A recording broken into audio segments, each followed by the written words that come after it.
Good morning. Good morning. I just want to take a moment and introduce our two guest speakers that will be with you today. The first one is Dr. Ofo. Dr. Ofo began his career as a medical emergency room attending physician and assistant professor at the Medical College of Virginia. In 1996, he discovered his professional life's mission in the field of corrections medicine and established his company, Mediko. Dr. Ofo has a passion for the unique challenges and issues facing correctional medical departments and has committed 100% of his clinical practice to correctional medicine for 22 years. Dr. Ofo has provided expert witness services in the Commonwealth and also out of state for lawsuits filed by inmate populations against correctional facilities, both individual and class action cases. In each instance, the findings were in favor of the side he represented. Additionally, he has published many articles in Correctional Healthcare Reports, American Jail Magazine, and National Sheriff Magazine. He has delivered management and clinical presentations at regional, state, national, and most recently, a international forum for International Corrections and Prisons Association, providing insight and solutions to correctional staff to improve medical services, address specific issues, and or find savings opportunities. Through direct experience in multiple correctional settings, Dr. Ofo has developed a keen sense for developing strategies that successfully integrate security concerns. While addressing medical needs, his understanding of administrative and economic issues faced by security leaders today resulted in developing programs that produce both improved access to care and cost savings. And this is his 15th consecutive annual presentation at the Virginia Regional Jail Association Conference. Welcome, Mr. Ofo. Thank you. Next, we have Mandy Hicksonbaugh. Mandy is a mental health addiction specialist with over 15 years experience treating criminal offenders. Mandy obtained a bachelor's degree of psychology from the University of Tennessee in Knoxville and a master's degree in counseling from East Tennessee State University. She has been licensed as a mental health clinician since 2002, a certified addiction professional since 2005, treating individuals diagnosed with mental health and substance abuse disorders in correctional facilities, inpatient and outpatient mental health agencies, and substance abuse rehabilitation facilities. For the past 5 years, Mandy has served as the Director of Mental Health Services for Mediko. Through her career, Mandy has managed multidisciplinary teams of professionals in the behavioral health field, and she currently serves as the Regional Health Service Administrator for the Southwest Virginia Regional Jail Authority, the largest jail of any type in the Commonwealth of Virginia, and J. Reuben Long Detention Center in Horry County, South Carolina. Welcome, Mandy. And at this time, I will turn it over to them. Thank you. Thank you for your introduction. Good morning, everybody. Thanks for coming today. This is the second session we are doing for the staff of security staff of the Meherna River Regional Jail, as well as our nursing staff, medical staff at this facility. I like to learn about our audience first every time I speak. I want you to raise your hand if you are a nurse or a mental health professional or counselor. Great. How many of you are booking officers in booking area? Okay. And how many of you are shift commanders? Great. Anybody else I'm missing here from any other section that I didn't mention at this time? Classification. Classifications. That's great. Thank you. Okay.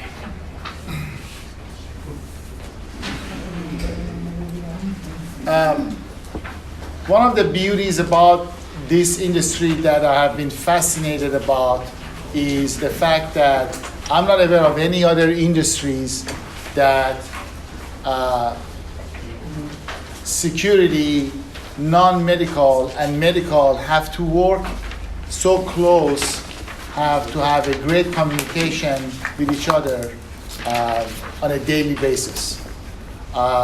Maybe in military, it happens close to correctional facilities because of the environment, the rigid environment that there is in military. So that's why some people call correctional facilities a paramilitary environment.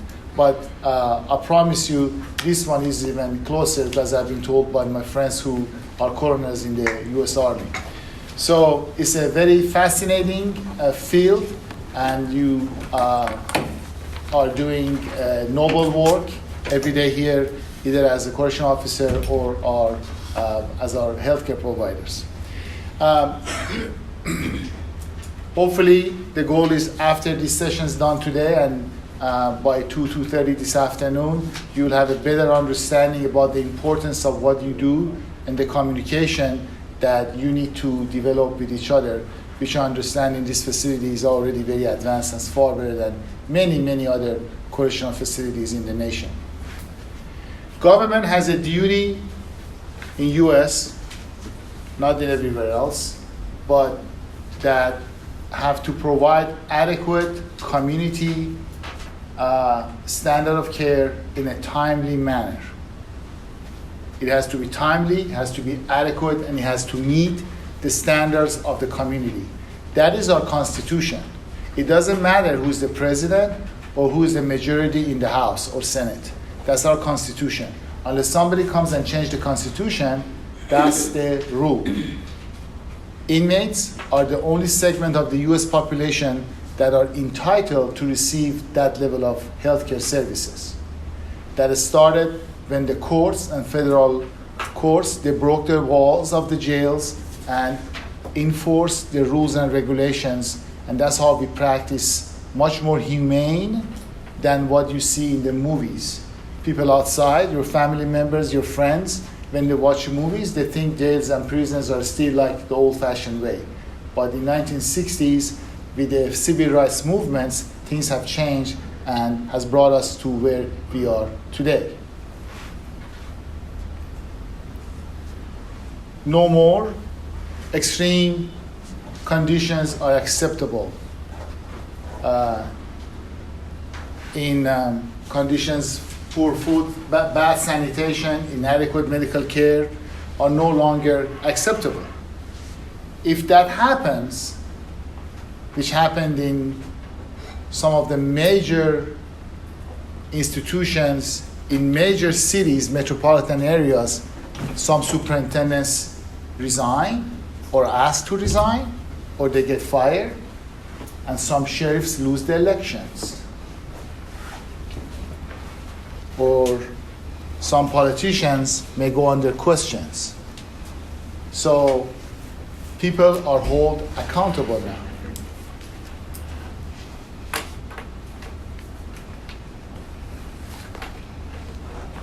We talked about that. This started in 60s with civil rights movements.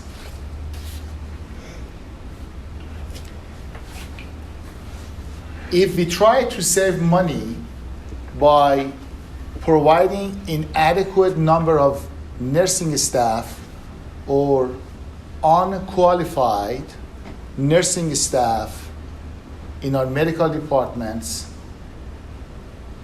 in order to save money, it can turn into losing a big money by losing lawsuits and settlements. And the reputation of the correctional facility, regardless of prison or jail, will be damaged if that happens. So saving money to have not adequate RN because LPNs are less expensive, it can be very costly.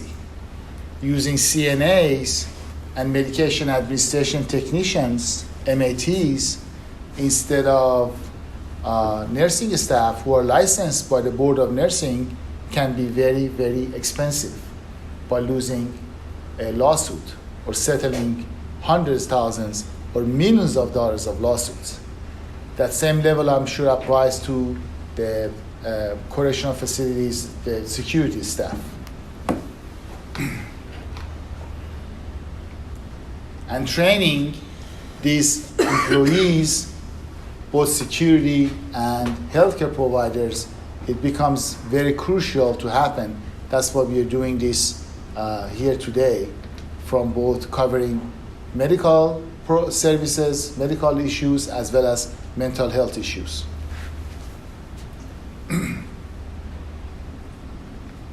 We have to make sure that access to healthcare is practical, is doable in a correctional facility. From the time the inmates arrive, ideally we like them to be seen within 2 to 4 hours of the arrival. And when they're housed in a correctional facility, they need to place a sick call request for the nursing staff who are licensed by the Board of Nursing, not certified by some unknown organization, to decide who and when they should be seen in the medical department by the nurse and or healthcare provider, doctor or nurse practitioner or physician assistant. So access to care should be there from the moment they arrive to the moment they leave. That's one of the huge issues for the lawsuits in this industry. As I mentioned, we have to make sure we have a staff, and we do have it in Meher and River Round and in our other facilities that we provide, that Mediko provides services. We have to have qualified, licensed personnel. As long as Mediko will have this contract, we will never have a non-licensed certified personnel in this facility. We will not do that. We should not do that, and we will not do that because it's cheaper, it's less expensive.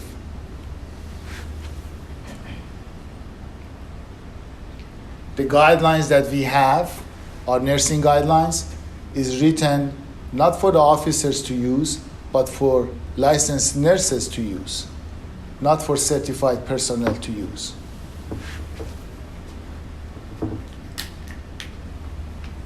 So we have to have systems in place, which we do have now, that the diagnosis of a serious medical condition or non-serious should be made easily by the nursing staff who use their guidelines and can reach a provider, means doctor or nurse practitioner, 24/7, 365 days a year. This is happening right now. And that's the way it should be, to keep all of us safe and the security have peace of mind, so they don't have unnecessary, excessive off-site trips to the local providers outside the correctional facility. That increases the chances of escape and financially costs money to the institution. We're going to talk about what constitutes a serious medical condition. Of course, for our inmate patient population, everything is serious and emergency, and they have a tendency to exaggerate the problems that they have. Sometimes they are not exaggerated, they're real serious and it should be attended right away. But we're going to talk about what constitutes to be a serious medical or mental health condition.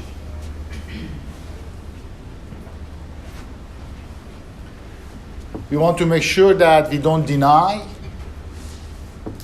because of a lack of knowledge or personality issues of the officers or nurses, or delay delivery of necessary medical treatment for our inmate patients. Those years are gone, are history. That's when you see the movies. And people in the public and jurors, if you go to court, that's how they think. Why? Because that's what they see. Movies. They see Con Air. They see Shishang Shah. What's the name of the movie? Shawshank.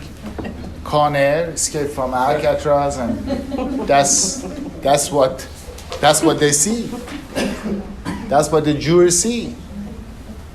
So they're carpenters, they're teachers, and you all may end up to go to court and sit because a lawsuit has been filed and has not been dismissed.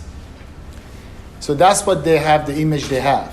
And that's, as a result of that, I am urging all of our healthcare providers, including mental health, please do not write in the medical record inmate or offender. Do not. Because you're going to end up to go to the court someday and read that, it doesn't look good. You should write patient, PT. You don't like it? Write inmate/patient. Write PT. PT doesn't mean physical therapy, it means patient. You put that there, that gives a good image of you as a healthcare provider, as a nurse, that you didn't have bias when you saw the inmate patient. You called him patient or her a patient. Because you're licensed as a nurse, you should think, function, write like a nurse would do in a local hospital. You could not mark and label these people. Now, when you call correctional officer, major, captain for transportation, you can say, yeah, inmate Johnson was here, and that. And when you communicate with security, because they call them inmate, and they should call them inmate. Okay? I mean, some places call them residents now, but I think that's too much. But you call them patient when you write it is patient. Okay? And write it patient in your documents. Medical records should be safe, secure.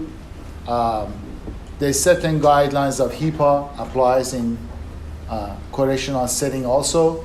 This facility and many others, they use electronic medical records. They should be organized. It should show from the arrival, all the interactions with the provider and the nurses, and also lab results, outside records. We all have it here, and we get it from outside, we scan it, and we put it in our core EMR, right? We should do that. No longer we can put a group of papers and shovel it in a folder. Some jails still do that. Some jails have 15, 20 inmates. There are some. Some jails have 22,000 inmates. And there are 4,600 jails and prisons in the country. And there are still some, unfortunately, that the medical records is not organized. So this jail, the way we operate here, is much more advanced than 85%, 70% of the other jails similar size.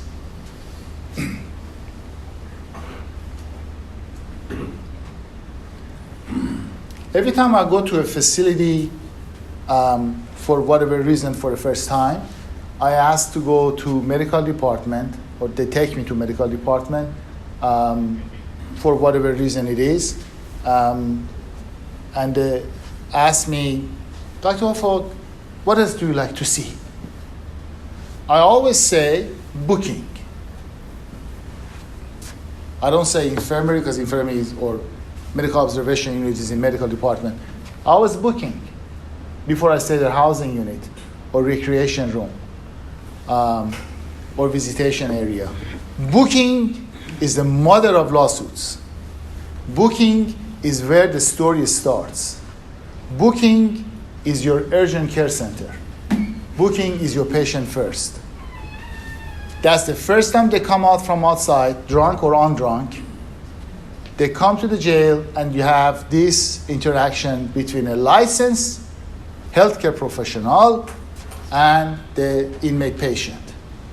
And they tell you the name of the medications, how much they take, when they took it last time. Usually, the most honest and truthful answers you get from an inmate patient is in booking, not when they go to segregation for disciplinary actions.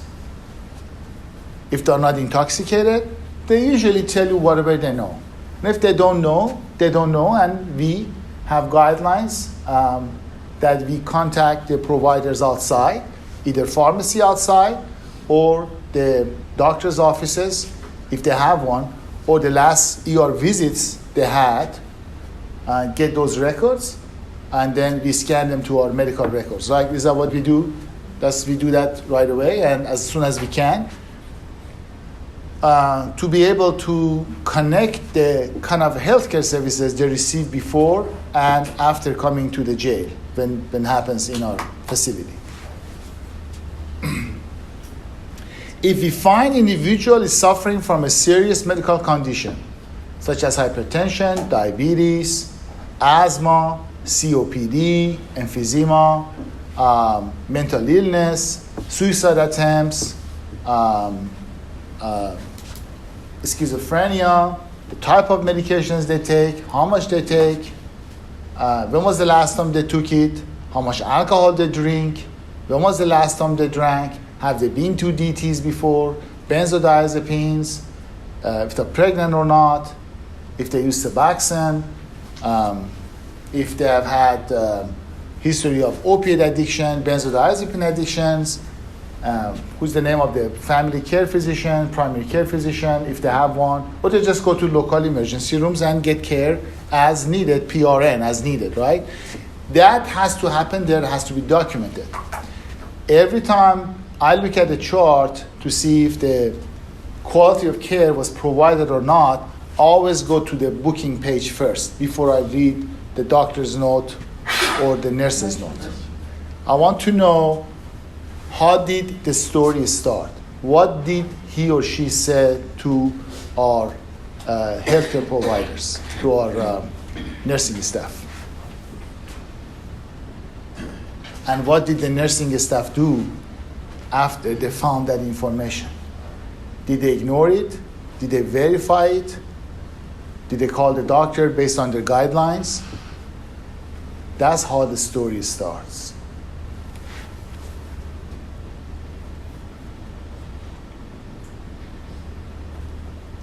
We look at another issue in correctional healthcare industry that could become challenging is the delivery of the medications.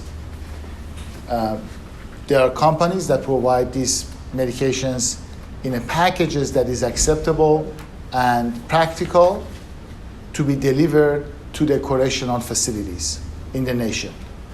We cannot go to CVS or Walgreens to buy medications being here, and the systems we have is very clear. We have to document how many medications if the inmate patient is missing intentionally or sleeping, they were sleeping, or we didn't have enough staff to pass it. We missed passing medications, which is not good if it happens for serious medical conditions. We have to make sure that the policy and procedures that we have in place, or nursing guidelines we have in place in a correctional facility, doesn't contradict anything in the policy and procedures book of the correctional facility itself. So it has to play the same music and not to be contradicting each other, because that's another ground for lawsuits. A serious medical condition should meet several criteria. One, it has to be diagnosed by a doctor or a healthcare provider who has license, permission to make such a diagnosis, such as nurse practitioner or physician assistant. So it has to be diagnosed by a doctor. Well, say somebody comes from outside, say I have diabetes, I get this medication, I have seizure disorder, and it was done by a doctor. Well, somebody outside, a doctor outside with a license has made this diagnosis and they provided this medication. So we should honor and respect and trust that diagnosis.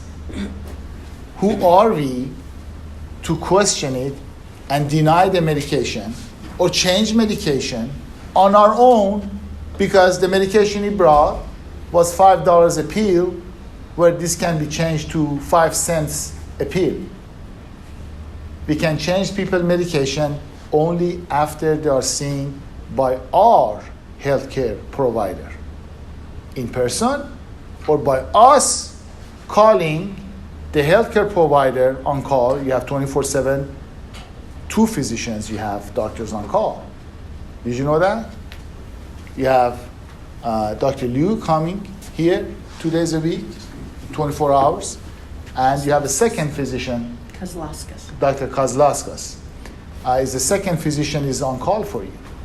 I mean, how much nicer this can get? 2 doctors on call 24/7. 99% of the jails do not have 2 doctors on call 24/7. No matter the size, no matter the city, no matter they're in rural area or in downtown Washington, they don't.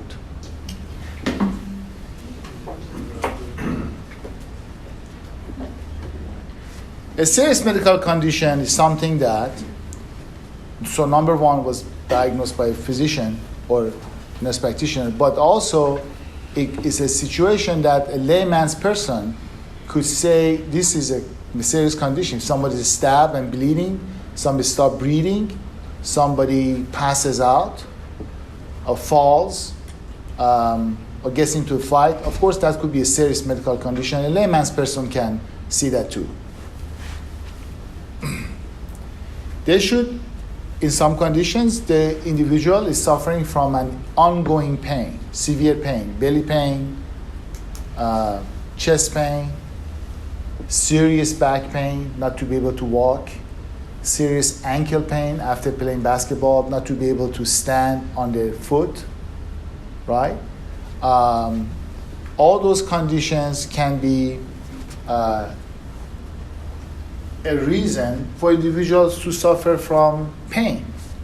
And nobody, based on our Constitution, should suffer from an unnecessary pain for long term. And if we notice that, we see that, we should address it. The nurses should have interaction using their guidelines to address the pain. If they have to call the provider on call, they can call. And then they have to document following their guidelines.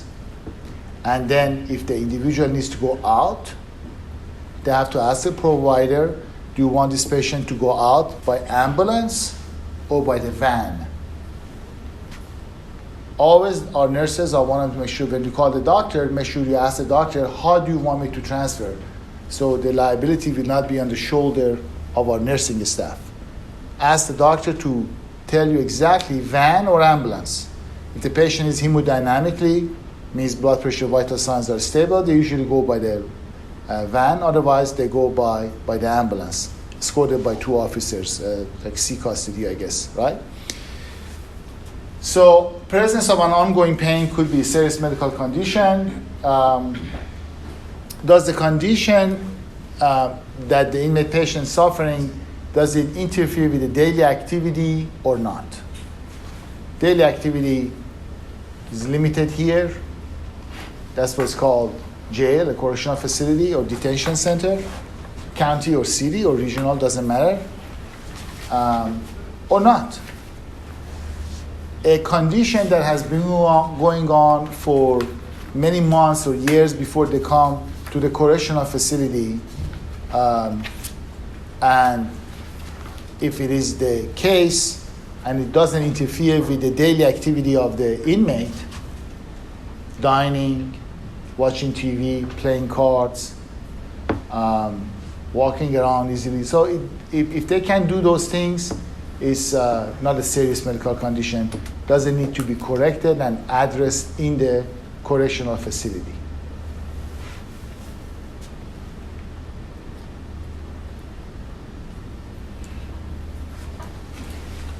A serious medical condition is the one that if we don't act on it, if we don't give medication, if we don't send them outside by van or ambulance, it could cause an irreversible damage to the individual. Somebody's hearing voices. What could they do? They could hang themselves, right? They could attack somebody and hurt somebody else. Or if somebody has hypertension, if not attended, they could have heart attack. Diabetes, if the sugar is not controlled, they could go to diabetic ketoacidosis, sugar of 800, or sugar of 20, 30, too low, and they could die or and lose their life over that. Or somebody has infection in their leg and it's not getting right antibiotic. If the ulcer, if the wound is not cultured, they could lose that leg. And that's going to cost us a few $1 million. That's a good one. Say somebody goes and is suffering from mental illness, hears voices, and bumps his head, goes to the top bunk, put a request to see mental health, or we do know based on the record that he arrives, he has history of mental illness, we don't address that. He goes to the top bunk and throw himself down and bang his head. It has happened. I was expert witness in that case, and I tell you that. But he banged his head and became quadriplegic. That means neither arms or legs could move anymore. That's more expensive than losing a leg to the county or the city. That's millions of dollars has to be paid because we didn't address, we didn't diagnose, we didn't act on a serious medical condition. Either he was withdrawing from alcohol and had hallucination and went to the top bunk and banged his head, or he had his schizophrenia that we didn't pay attention to that. This man I told you, his father was one of the attorneys for the Commonwealth of Pennsylvania. So it was a very atypical family. It does happen in the jails too.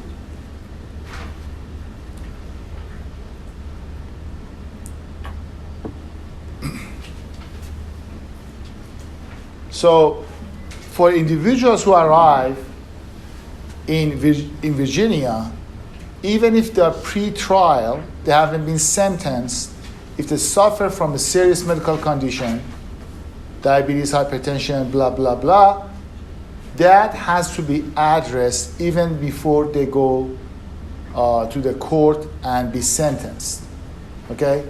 And different counties, different localities, they follow different rules and regulations, but generally speaking in Virginia, it becomes the responsibility of the correctional facility to take care of that medical condition, even if it is serious. The decision of who pays for what is controversial. It depends to the counties. It depends to the local judges. But when they come to the jail, it is our responsibility to provide adequate timely care for that serious medical or mental health condition. We should not worry. We should not say, oh, this was pre-existing, I don't care.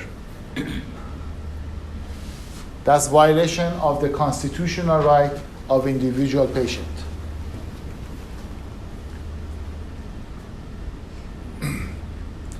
There are about 400 jails historically, up to a couple of years ago, that has been under Department of Justice monitor. There's one in Virginia right now as I speak, that you all know where it is. It's in Farmville. That is one of those. Are you from Farmville? I know what you're talking about. Okay, so basically it is the Department of Justice, DOJ. When I say DOJ, think about FBI of corrections, okay? That's easier to remember. So FBI of corrections industry, they have their own FBI too. It's called DOJ, Department of Justice. Inmates called, complained, we are dying, they're killing us. We have never seen a psychiatrist in our life here before, and people attempt suicide. Medical secretaries pass medications here. They do sick call, things like that. And then DOJ got involved. DOJ said, you fix this or we shut you down. Right here in Farmville. So Farmville currently is the only jail in Virginia, history jails, that has gone under DOJ. But the good news, congratulations to Farmville, nurses and security staff together. Farmville is going to come out of DOJ monitor and settlement agreement in few months because they follow the rules and regulations and the topic that me and Maddie are going to talk today. They're following that in a very, very detailed manner. They're going to come out of it. And once that happens, they will be the fastest jail in the nation that has come from ground -100 to +100. So it can happen. What we like to do, we want to make sure we practice such a way this jail does not become Farmville, and it won't. I'm just saying that we don't want to, I just want to make sure that you understand bad things can happen to very good people because they didn't understand the rules and regulations and the standard of the community care.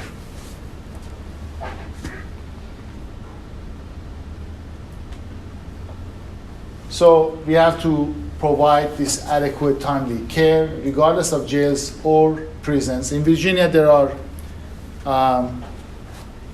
nearly 32,000 inmates in Virginia Department of Corrections and about nearly 20,000 in our jails. We are the only state in the country that have three sort of jails. We have county jails, city jails, and regional jails. There are 23 regional jails, and the largest is 2,000. The smallest is 130. This one is kind of in between. What is your ADP here? 400 something? 400? Nearly 400? Yes. Okay.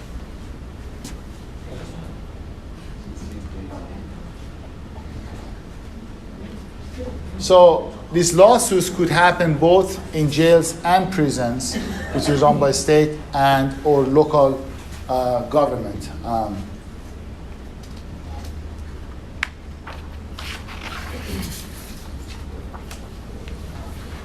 The most expensive, the most serious, the most frequent lawsuits that could happen in a correctional facility, the gold medal goes to medical department. You're not going to have a food or candy bar company to come and have this class here like this. Ain't going to happen. Doesn't mean this is a joke. You need to have medical and mental health, of course, together. When I say medical, it means mental health too. Together, work with the officers, because we both, as a team, we are facing this challenging issue of these lawsuits and liabilities that we have. Every inmate who comes to this jail has a mother, has a significant other, has a fiance, has a brother who loves them. We should not be in a situation to judge these people when they come to our facility. That is not our job. That's the judge's job to judge, not our job. High-risk medical conditions, the most common one that I see, and my most common presentation that I've done in my career is not the one I'm doing here today. That's coming next for our nursing staff, maybe officers too. Is management, diagnosis and management of drugs that are very serious withdrawals and very common in the communities. Different communities have different preferences of the drug of choice that is popular people use. Alcohol is the most common drug that is abused. I don't know how many million, I lost the track of that. Probably 30, 40 million people have history of alcoholism, right, in the community. And they come to jail, and alcohol withdrawal is very common. If not every weekend, if not every night, but every weekend you have withdrawal from alcohol. You all have seen it. And that's very common and could be very detrimental and expensive, but it's very easy to diagnose and very easy and practical to manage it in the jail. For 80-90% of the people who go to alcohol withdrawal, they can be managed in the jail setting without sending them to the local hospital. If we act on it on time and we are proactive and start our treatment, which is after our diagnosis, on a timely manner and following up on the patient to make sure that we can manage most of them here in the correctional facility. Alcohol withdrawal management was my first presentation nearly 17, 18 years ago, and has been the most common one that I've presented in the state and nationally many, many times. But today, for this group of officers and nursing staff, I felt like this topic that we do today is more appropriate for the audience that we have. First question we should know is that, and that starts in booking. If the individual is not drunk, we ask them how much they drink, what do they drink, how much they drink, when was the last time they drank. That is the story of this part. Sometimes people come in, they are not intoxicated, and but we still have to ask that question. Anybody who comes in intoxicated are nurses and officers. Assume they're alcoholic if they're drunk, okay? Yes, they may not be alcoholic. They may have a college party coming to the jail on Friday night because they were in an altercation. But generally speaking, people who come to the jail drunk, they are alcoholic. There still could be some individuals who come to the jail that are alcoholic with a suit and tie from the court to do a time, certain number of days or weeks, and they go home. Once upon a time, this is a real story, it's not a bedtime story, in a jail, another regional jail, there was a guy, 23 years old, his picture is on the internet. He came to the jail with suit and tie from court to serve 2 weeks or something like that, time in the jail, here in Virginia. He came to the jail, and that's how I was introduced to this alcohol thing. And did not admit that he's alcoholic. After a couple of days, he was sweaty, he was nauseated, he was seeing things that didn't exist.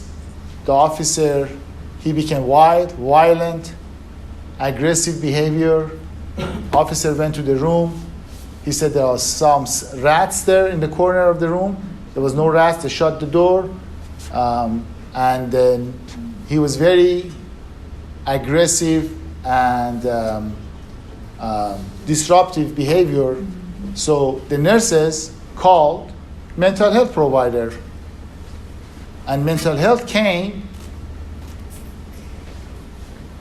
That's the sad part.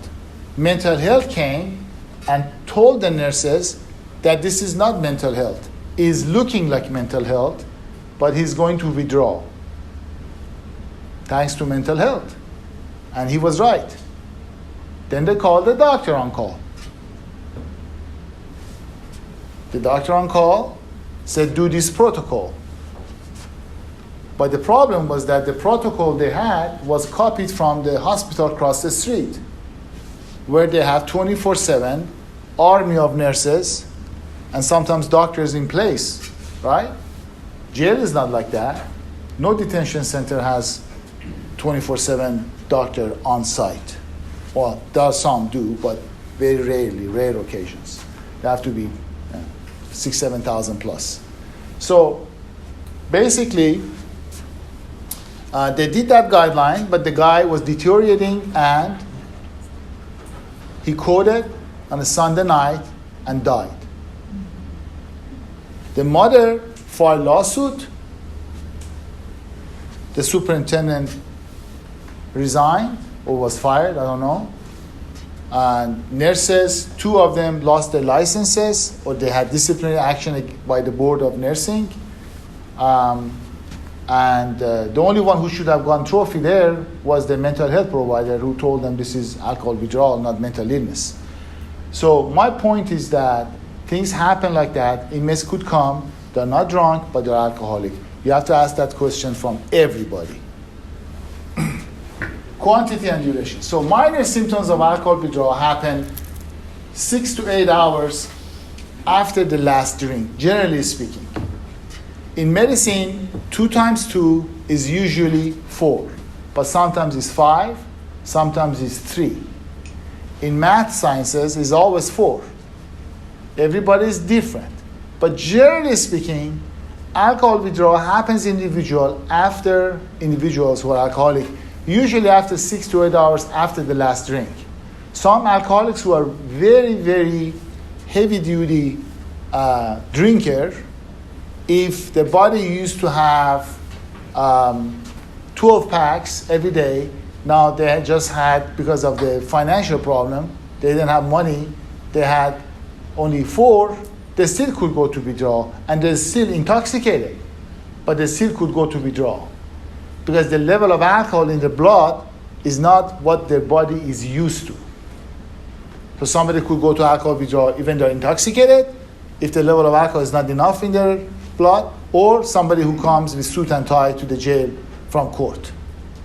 So, or somebody, of course, who tells you, I'm alcoholic, I've been to DTs before. That's a red flag for our nursing staff, and they know, based on the guidelines, what to do.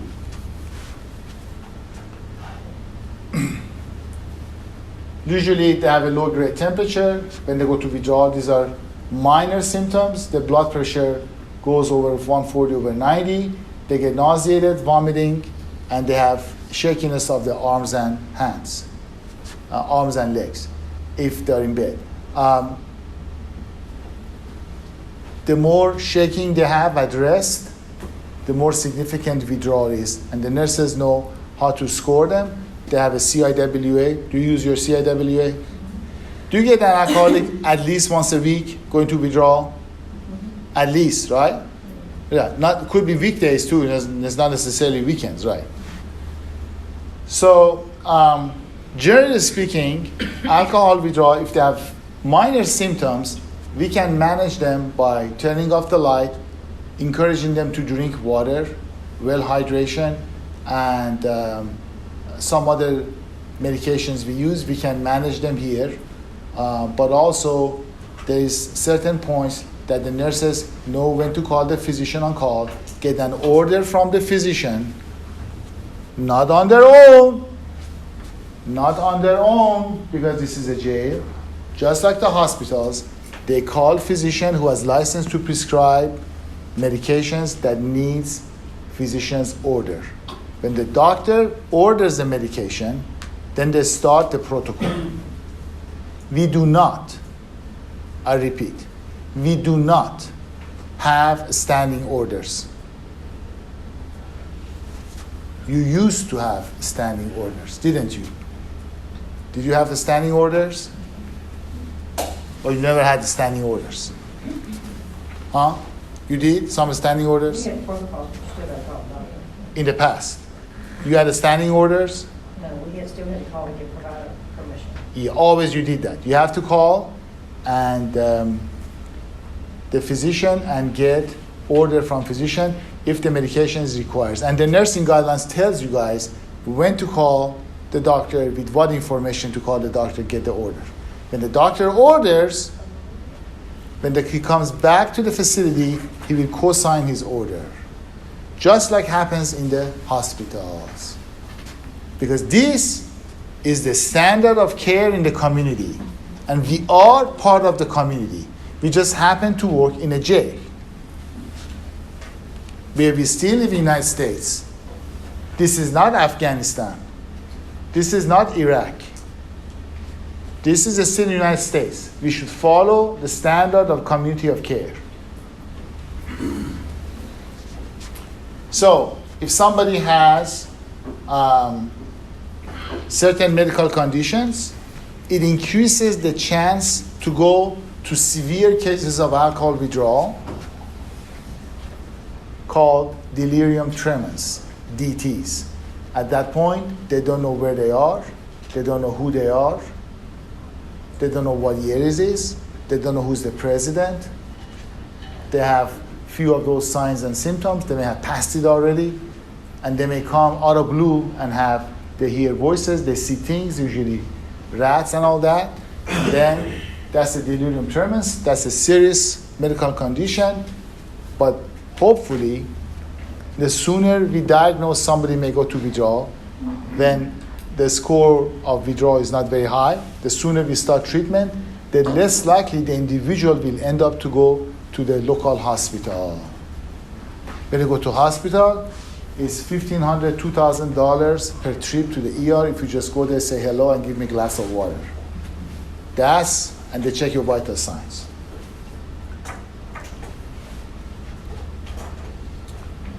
So when somebody goes to DT and they don't know where there's extreme cases of that, the nurses call the provider. If the provider doesn't answer the phone, what do you think they should do? Huh? Call back or call the second? Call the second physician. If he doesn't call back, then what should they do? Call, you. huh?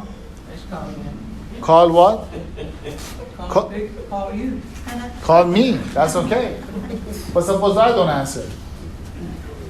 Then you call 911. They use their common sense. They use the license experience they have. They call 911. And then they call the doctor, say, why you didn't answer your phone? I sent somebody because he didn't know where he is, blah, blah, blah. He was going to die. I didn't want him to die. The doctor says, sure, okay. Notify the doctor. So we call 911. That patient should be transferred by ambulance, not by the van. Because our officers, even if they are EMT, some of them might be, it's not fair to them to dump somebody in the van and let them die, go to respiratory arrest in the van on the way to South Hill. So alcohol is one. The second group of drug that is heavily abused, especially nowadays, are opiates. Opiates, most common one, heroin, Suboxone, morphine, codeine, methadone, Dilaudid, OxyContin, and nowadays, fentanyl. Fentanyl and carfentanil. Fentanyl is 1,000 times more stronger than morphine, 100 times stronger than heroin. That's why you see so much overdose of opiates that's become an epidemic now. In 2016, opiate overdose killed more than people who lost their lives, Americans who lost their lives in Vietnam War. So, because the drug dealers have learned that they add fentanyl in the bag of heroin they used to sell, and it gets a better effect, and the customer is better satisfied, and they spend more money, and it's cheaper for them. That's why we have this opiate overdose. This area has not been hit hard by opiate overdose yet, but as you know, you read the news, the police officers, the sheriff deputies, they do have Narcan to face this new big killer in the country now, opiate overdose. We do keep Narcan here too in our medical department, injection form, nasal spray we have. That's the fastest, most practical way to do it. So, we're talking about withdrawal from opiate. I just told you about that, opiate overdose, because now is one of the biggest challenges that the nation is facing, that even the White House and Washington talks about it in the news.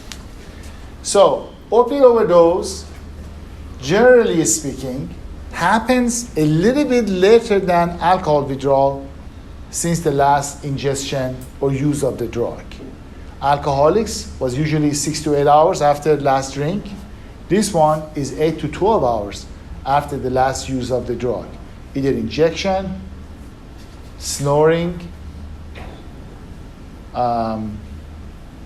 taking the pills. So that's the opiate story thing. That's usually 8 to 12 hours. Again, in medicine, they could develop it later or sooner. Also, the challenge we have, sometimes people who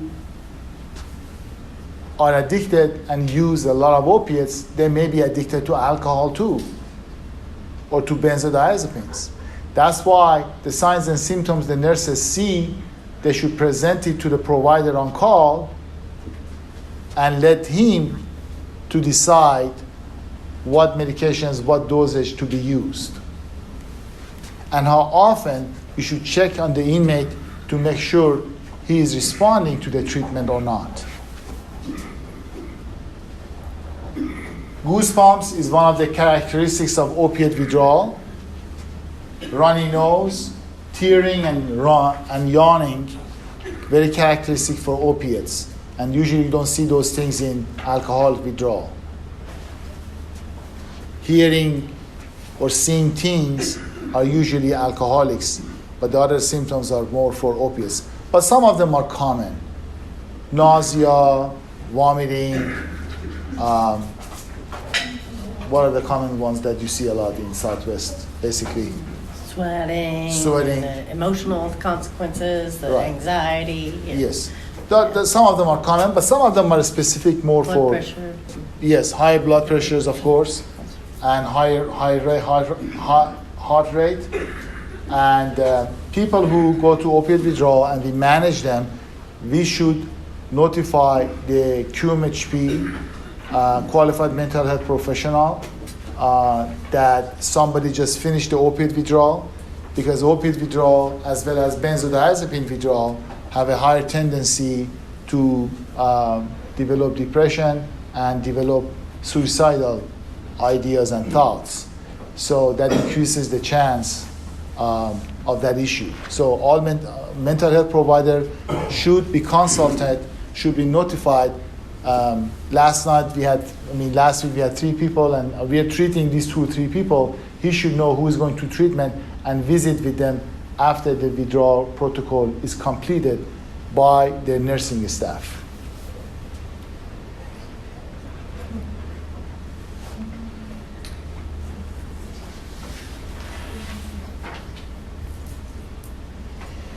Fentanyl, in addition to methadone, Vicodin, OxyContin, fentanyl should be also added to this, even though it's not popular here yet, but it will get popular.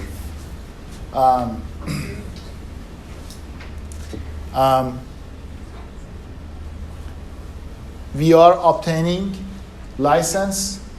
Your physician already has an additional license to be able to prescribe Suboxone for longer term, especially for female inmates who arrive or pregnant.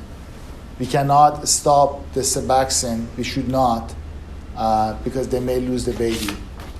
And they will prescribe Suboxone by somebody who has license, or they buy it themselves. If you have proof of that, then we should continue Suboxone. If he doesn't have the license, he could write it only for 3 days. Not he has license, he can write it for longer time. So the officers do not have to make as many frequent trips for the GYN doctor who prescribed Suboxone to the inmate. If they bring Suboxone, if they bring the opiates, we will continue them at least 2 or 3 times. You pass medications twice a day, which is the general rule, until they're seen by the physician. Or you call him and he may instruct you to wean them off gradually using the supply, or he may not feel comfortable based on the medical conditions of the patient. He may say, schedule him to see me next week, but until next week, when I come here, do this and this until I come there. And if something goes wrong, then call me back again. So we do not stop opiates cold turkey because they're bad drugs. Everybody understands that? So we cannot stop it cold turkey. In 1955, we could. There were not opiates then at the time, but other things. So,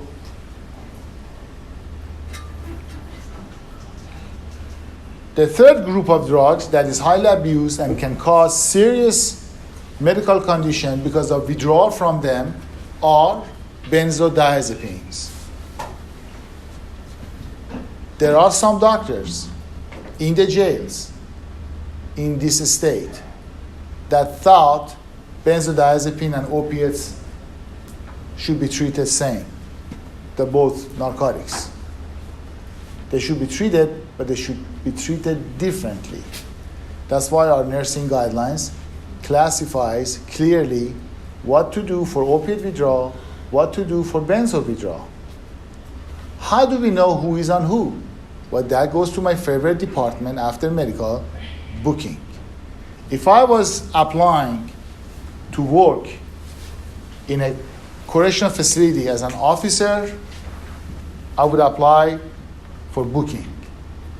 I want to work in booking. Please don't send me to housing unit. If that's the closest one I can find to the emergency room. I love it. It's closest that I can find to my medical or to old emergency room.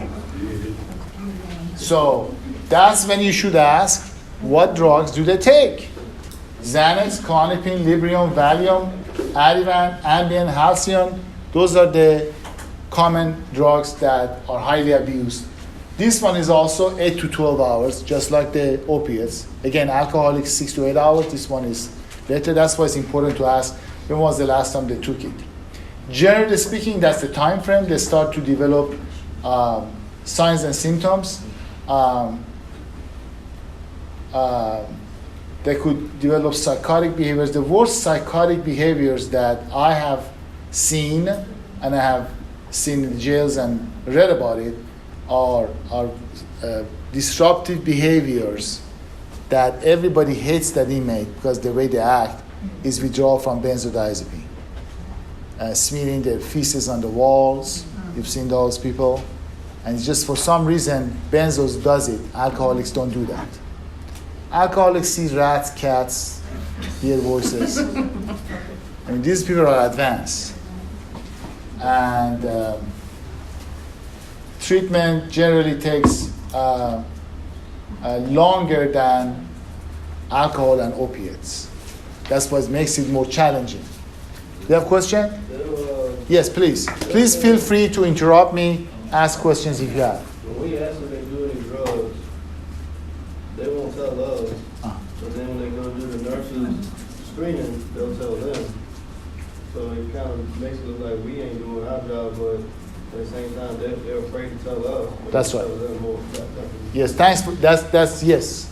The question was, they inmate on arrival, they don't feel comfortable to share with the officer who does the initial screening to the officer, but when they go to see the nurse in the booking, because it's a nurse, has a nurse uniform and stethoscope, has a smile, it reminds them of as a nurse, so they're more candid to provide information what they take to the nurses.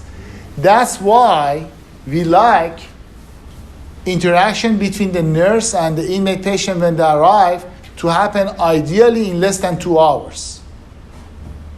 Can we do it 100% of the time in less than 2 hours? We should be able to do it within like 90% of them with the first 2 hours.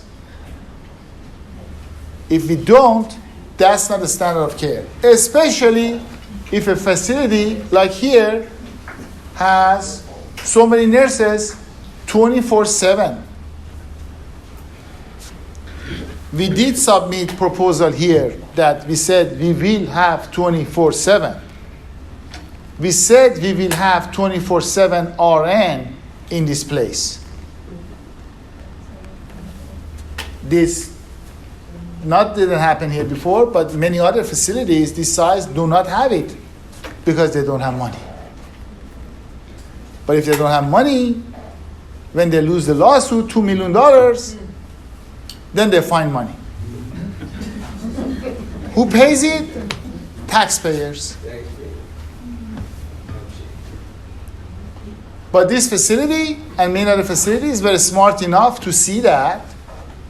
They said, what the heck, let's just spend some money here to bring enough nurses here so we can deliver this care. Now, also benzodiazepines also should be referred to QMHP, just like opiates do that too.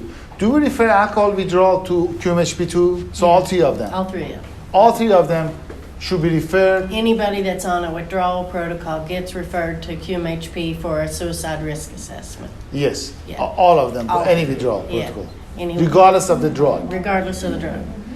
Should they notify QMHP as they start treatment or after completion? We have it set up to where it notifies as they start treatment so that it's known then to the mental health professional. So they can schedule them to see them? Yes. Okay.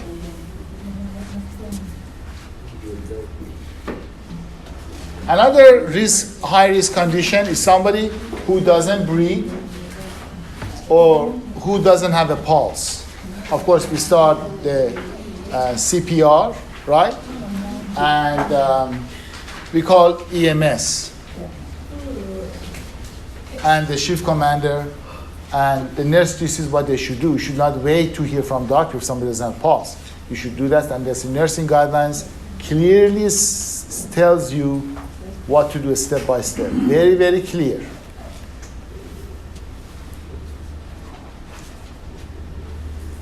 Common causes of someone who becomes unresponsive, who should go out by ambulance, are the following. Abnormal sugar levels, sugar is 20 or 30 or 850, right? Trauma, somebody comes, somebody has a fight, altercation here, obviously, or they're brought by the police officer, right?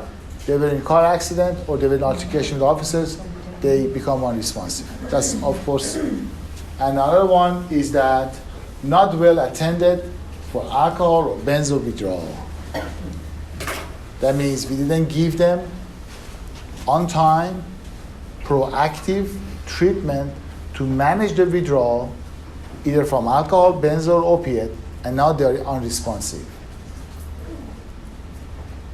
That means we, out of stupidity, out of ignorance, out of lack of training, out of lack and shortage of staff, we didn't do what we were supposed to do.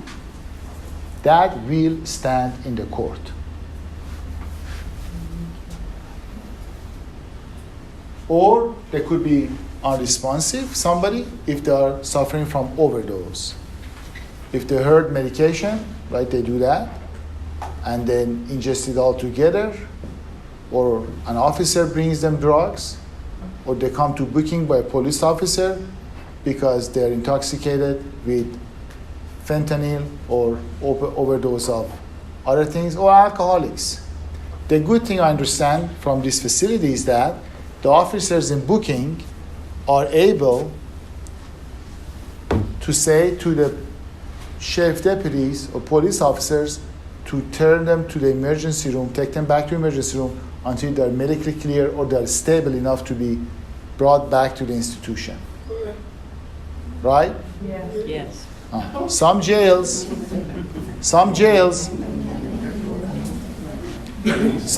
don't have that. Some jails don't have that fanciness. This is nice that you can tell the officer they're not stable, take them back to emergency room because he cannot even walk. I don't know, his alcohol is 6,000 level. I don't know if his sugar is 6,000 level. I'm not equipped here in this jail to run ACLS and like emergency room. I don't have monitors here. No jail does have that. send them back to the emergency room, take him back to the emergency room, bring him back after a few hours or the next day. That's good that we can do, and we should do that if somebody is that unstable. Because we are accepting the patient, we are accepting a liability to the facility, both for correctional officers and for our medical personnel. There are also some medical conditions that can cause somebody to become unresponsive, such as somebody who has liver failure and they can suffer from a condition called hepatic encephalopathy that could cause that, or they're bleeding to their head, or they have a bad stroke, or the dialysis patients who become unresponsive because they missed so many dialysis. Those are conditions, but unresponsive means 911.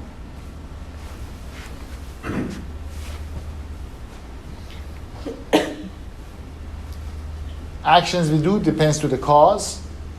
When you call the doctor or when the EMS arrives, or sometimes you can use one of these measures until the ambulance gets here. If somebody's sugar is low and you know they have diabetic and they're not compliant and the sugar is so low, you have glucagon, you have orange juice there, you can give and this guy wakes up. That guy doesn't need to go to emergency room because you just did it. But this is for extreme cases that say if they don't. An ammonia inhaler, that's for people who suffer from hepatic encephalopathy and the ammonia level is high, but they wake up with that too. If the ammonia level is high and we have guidelines that if somebody's ammonia level is that high and they go to emergency room and they have to go to emergency room, but when they come back, the medication should be adjusted to give them more lactulose to make sure they don't have that condition anymore. It doesn't happen as frequent. But generally speaking, very high sugar, very low sugar, or we goofed up and we didn't give the right treatment for alcohol, opiate, benzo withdrawal, those are the three most common reasons that people become unresponsive in the jail. It's not that an officer brought them a bag of heroin, okay? That doesn't happen as much. Alcohol happens more, and benzo and opiates. Another serious medical condition is acute. Acute means sudden. Sudden change of mental status. So unresponsive is one. This is another one. So there is a sudden disruption of the way they used to behave 5 minutes ago, 10 minutes ago, or yesterday. Now they're a totally different person.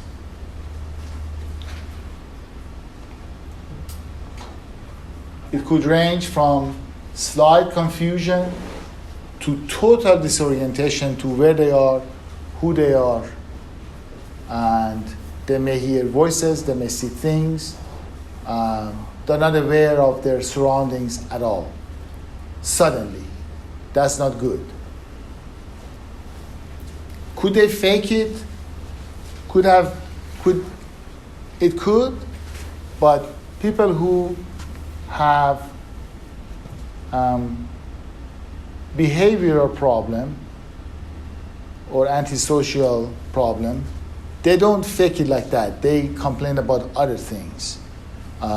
They end up to go to usually Central State Hospital, but they just don't pass out. That's not something they usually fake. And so basically, and that's easy to find out too once the nurse examines them.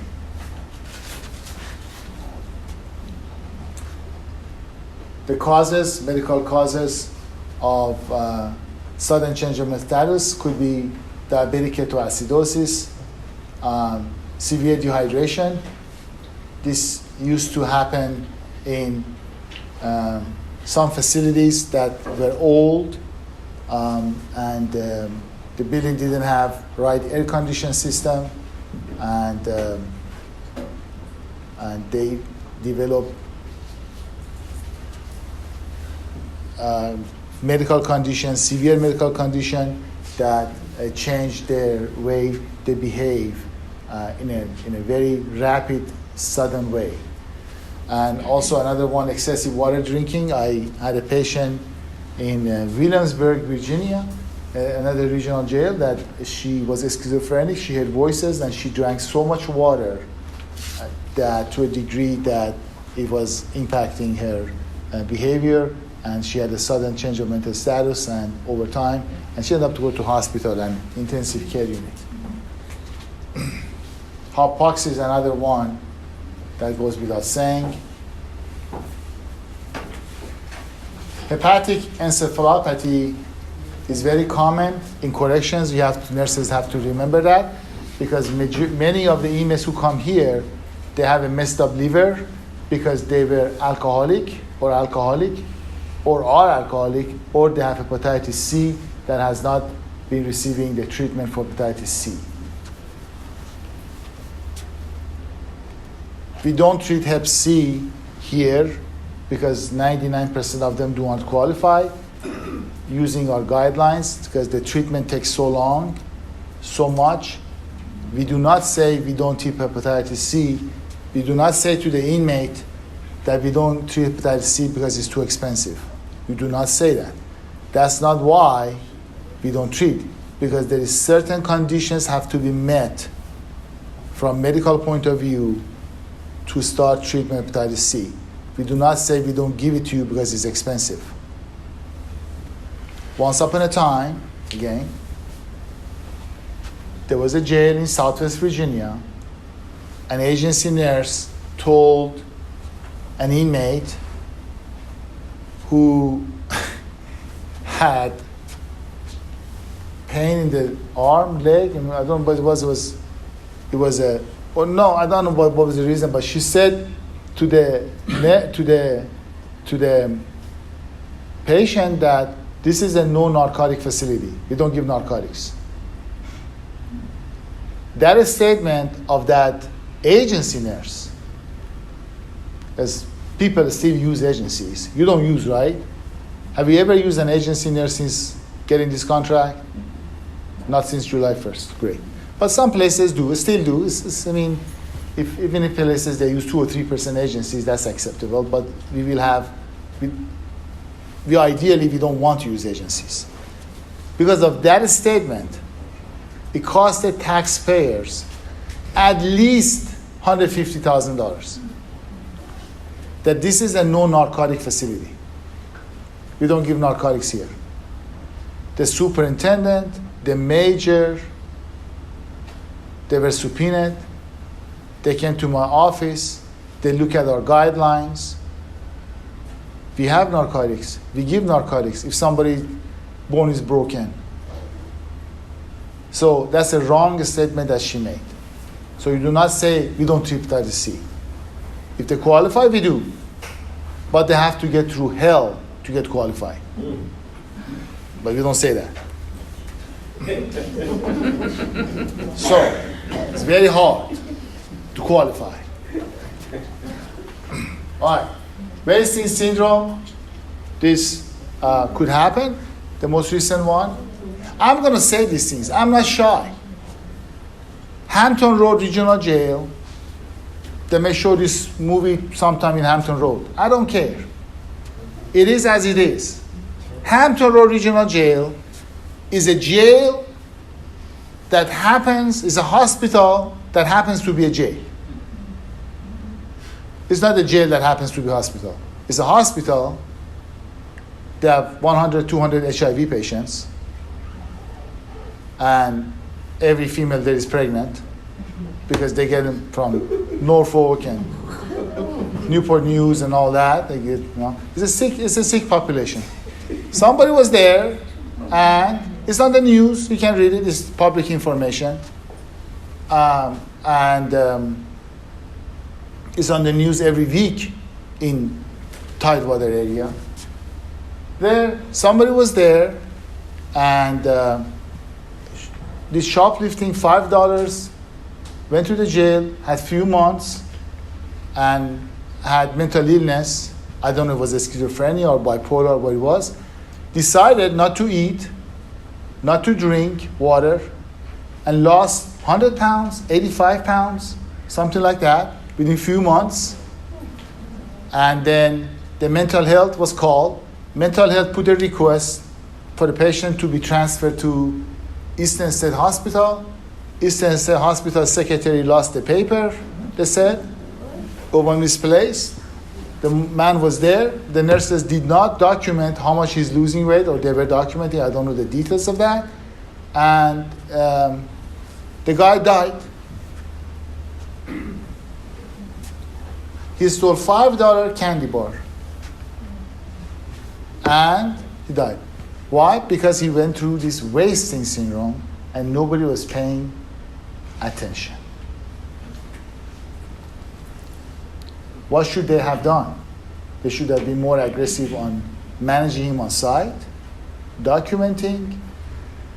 QMHP should have been more aggressive, not waiting to hear from them. Should have been more aggressive and proactive. Everybody should have been. The jail said it was a medical provider. Medical provider says it was the officers who did not tell us on time. That's the battle is going on. So, it could cause, wasting syndrome causes, could be psychosis. That's the guy in Hampton Road. And when I developed these slides, the Hampton Road case didn't exist. I mean, it didn't happen in the literature. Infections, chronic diarrhea. I'm not going to read this for you, but this is the condition that could happen. Mostly, it's the psychosis, okay?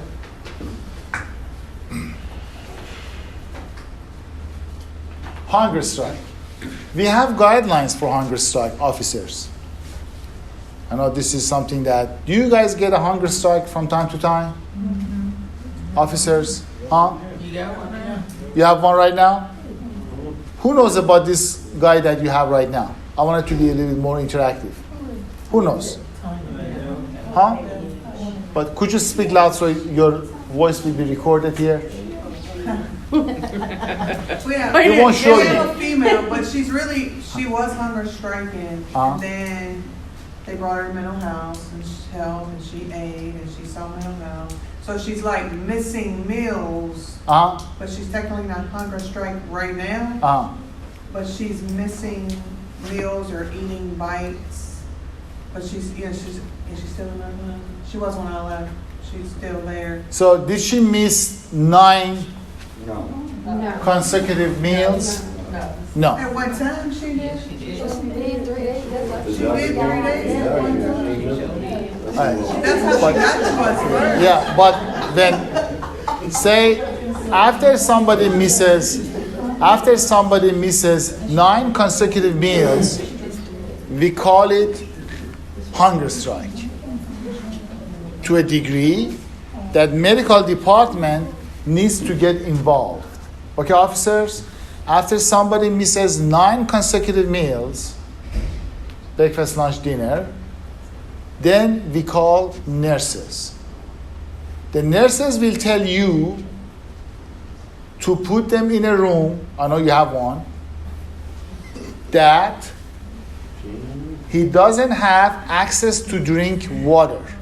We shut down the water in that room. You have a room like that? They told me you do. No, you gotta cut it off. Dry cell. You gotta cut the water Dry off. cell. Dry cell. They call it dry cell. Do you have dry cell? No, you have to turn it. One that they turn it off, yes. They have one. A cell that you can turn the water off. How many yes. of those cells they have? One. It'd be all of them. All of them. All of them. That's great. Yeah. Some just don't. That's great. So you turn off the water, then you offer water to them, and then you document how much water are they drinking. And they cannot ask lunch at 10 a.m. because they missed dinner last night. This is not Hotel River Regional Jail, Mehera River Regional Jail. So basically, but you document that. And the nurses get doctor's order, not on their own, order certain blood works based on the medical conditions of the inmate patient. That's how you manage doctor. And of course, you notify mental health also. Yeah, this you did. So that's how we do it. And then we document it because somebody who drinks water can live on that for days and days, weeks and weeks. So when they take that first thing of water, they're off hunger strike? When do you classify them off hunger strike? question. Very good question. Good question. Very good question. They should eat at least 3 consecutive meals. Yes, very good question. And by then, it's not that you move them, you don't let them manipulate you. Yeah. They should eat 3 meals, right? So what if it's a psychiatric issue, but they're refusing any medications, and you're gonna go through this hunger strike cycle week by week? Well, that's different. That would be more like a starvation, like what the other slide, the wasting syndrome or starvation related to psychosis. The hunger strike is really much more manipulative, behavioral. I want something different. I want to be moved, or I don't like the way you're treating me, so I'm going to stop eating.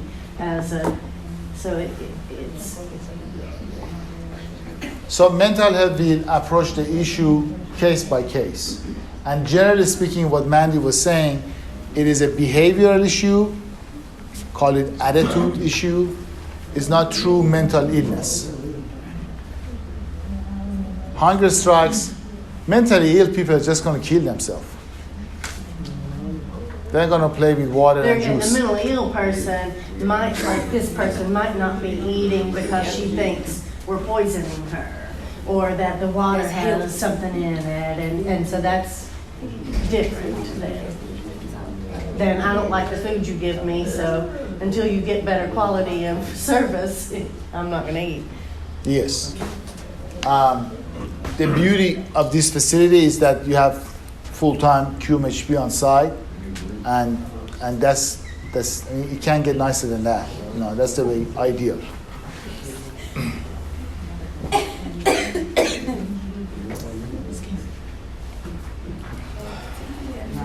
If a lawsuit is filed for medical negligence and inappropriate medical treatment or delayed medical treatment, but they receive some form of treatment, they file the lawsuit in a circuit court, not a federal court. And if it violates the constitutional right and it's proven that you means officers or nurses intentionally, out of not ignorance but intentionally, you denied their care. You said, "Who cares?" or "I don't care," and ignore to address that issue. It could stand, and you could lose the lawsuit in a federal court. That means you knew you should do something you didn't do, or you should have known to do something you still didn't do it. That means if a nurse, somebody's sugar is 800, 600, and she refuses to call the doctor or notify the doctor based following the nursing guideline, then when they file lawsuits in federal court, they could say she ignored, she should have done something, she should have known as a nurse to do that. But if we have CNAs or medication technician administration people who are certified, they don't have any license by any board or disciplinary boards, that they cannot be blamed on that. The jail can be blamed on that. That why did you allow the company to bring non-licensed personnel to interact and do sick call for you? Then they're going to be in trouble.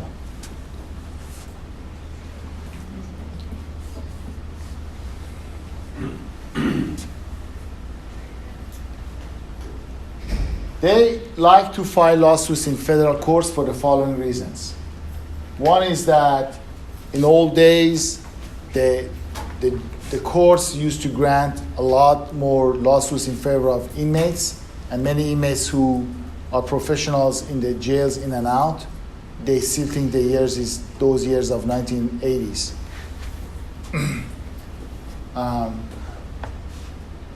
Some states have a limit.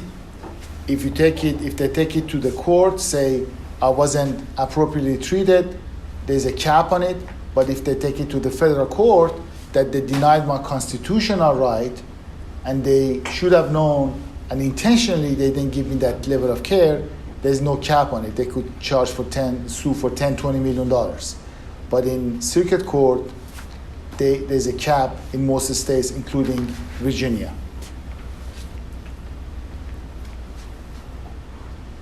Also, they can request the attorney fees if they hire an attorney to represent them for federal lawsuits that are filed in federal court.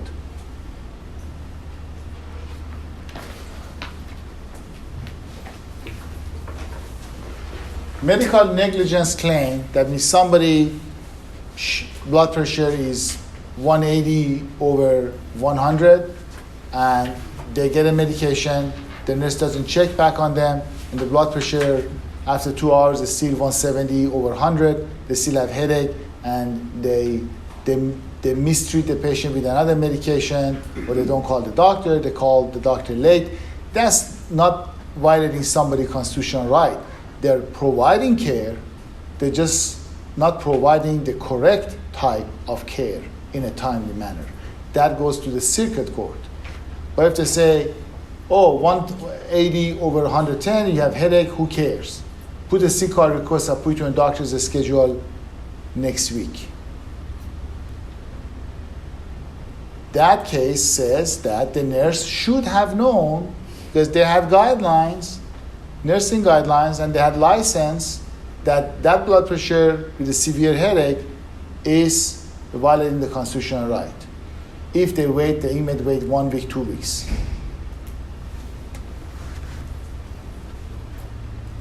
And they don't do nothing for them, just go and relax, I give you time alone. Now that's different. If they give something, somehow, that's going to be hard to prove in a federal court, because they should have done nothing, or they should have done much better than that. I don't want to get too legal here, but delayed treatment is not deliberate indifference unless it ends up to be harmful for the patient. That means they delayed the treatment, the guy had high blood pressure, didn't get medication, and then he ended up to have heart attack or stroke.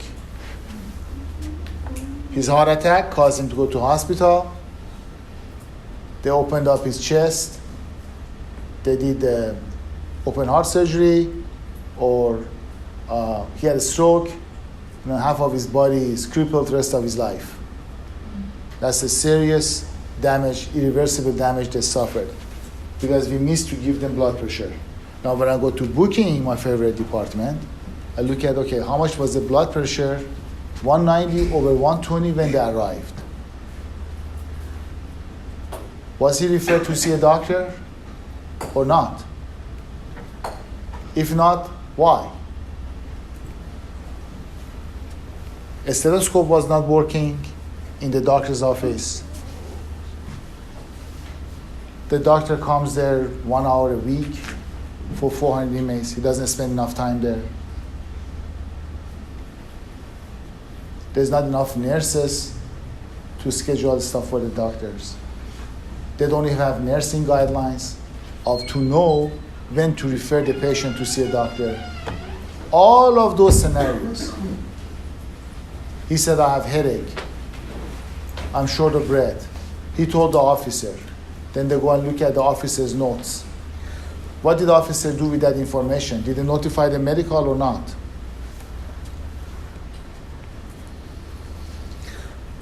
Sometimes inmates file lawsuits in wrong courts. they don't have a really case for a federal judgment, violating of the constitutional right, but they go there because they're greedy. They go to the federal court to get millions of dollars more. But they don't realize going to the federal court to prove the case is much, much more difficult than winning a lawsuit in the circuit court. And also, another reason is that that it's hard for the inmates to win lawsuits is a better training, better guidelines, that is better communications between the nursing staff and correctional officers.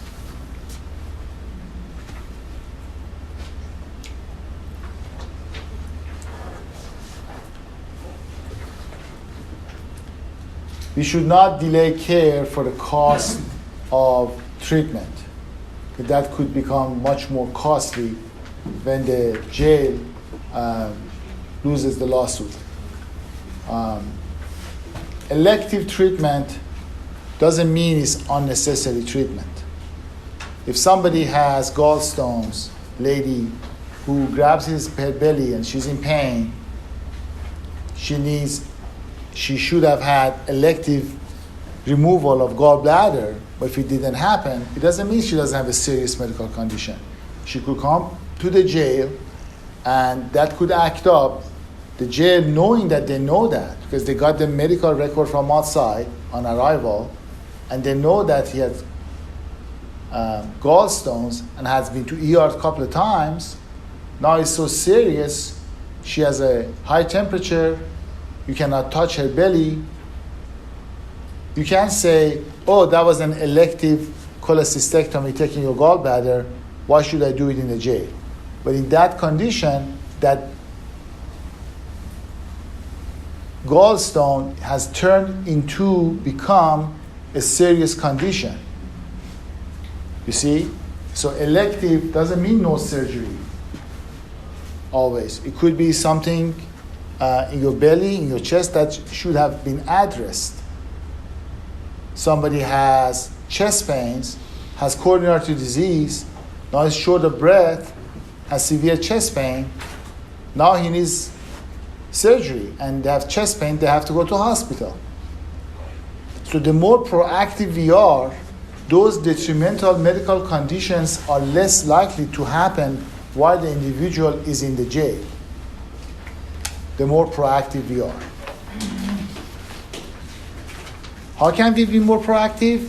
We having the right number of nurses, the right quantity of the nurses, the right type of nursing guidelines, availability of not one but two doctors 24/7 a day. And a security that doesn't have attitude and has good communication and respectful communication with the nursing staff. You see what I mean? These are all related chains. They all go together.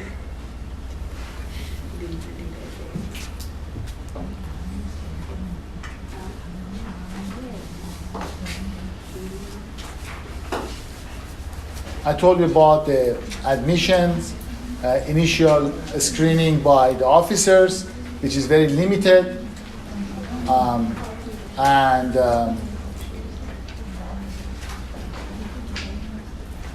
We have guidelines for people who come on medication, okay? Have your nurses read that? Yeah. It says about every scenario. Did you find any scenario that is not talk about it? It says, what happens if they bring the mom on medication? What happens if they have two pills? What happens if they just were arrested before they pick up medication from Walmart? What happens if medications are mixed? 5 different colors, 5 different medications, the same damn bottle. What happens if they have all those things and they withdraw from alcohol or opiate and we don't know if they say the truth or not? How do we know? All of them are explained in your nursing guideline. Line by line, it says very clearly. That's why Mediko, that you should be proud of, part of this team, has not lost or settled a single lawsuit after being in business 22 years. Folks, accidents don't happen 22 years in a row. It's not accidental because our guidelines are right, and I'm very proud of our nursing staff, and I'd like to continue this trend in Meher and River Regional Jail. as we have. Lot of factors play in this.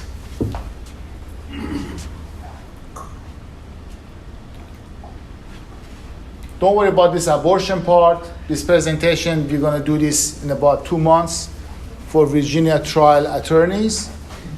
They invited us to talk for them too, attorneys, the real attorneys who sue you guys.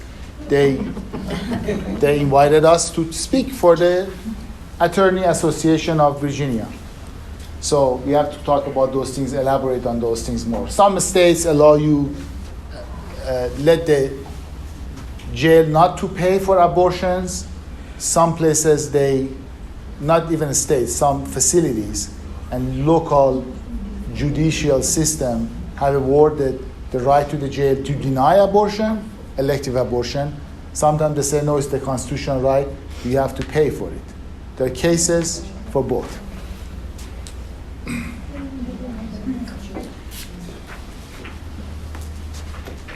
And mentally ill patients have 2 to 10 times more chance to get into violent behavior and end up to have altercations with others or with the officers and go to disciplinary actions.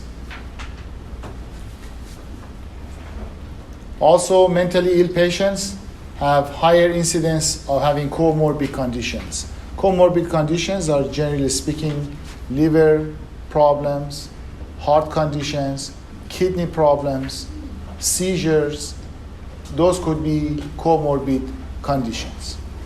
That mentally ill people usually have one of those, 1 or 2 more of those. And also, another one that they face is that many institutions don't have adequate number of hours of qualified mental health professional on site, and that's because and that ends up to be causing, so they don't have proactive evaluation for those mentally ill people, so they don't get seen by QMHP, they don't see psychiatrists, they don't get right medication on timely manner, they don't have enough follow-up, so they crash, and then they're going to be disruption for the whole institution. This facility doesn't have that issue because we have a full-time mental health provider on site.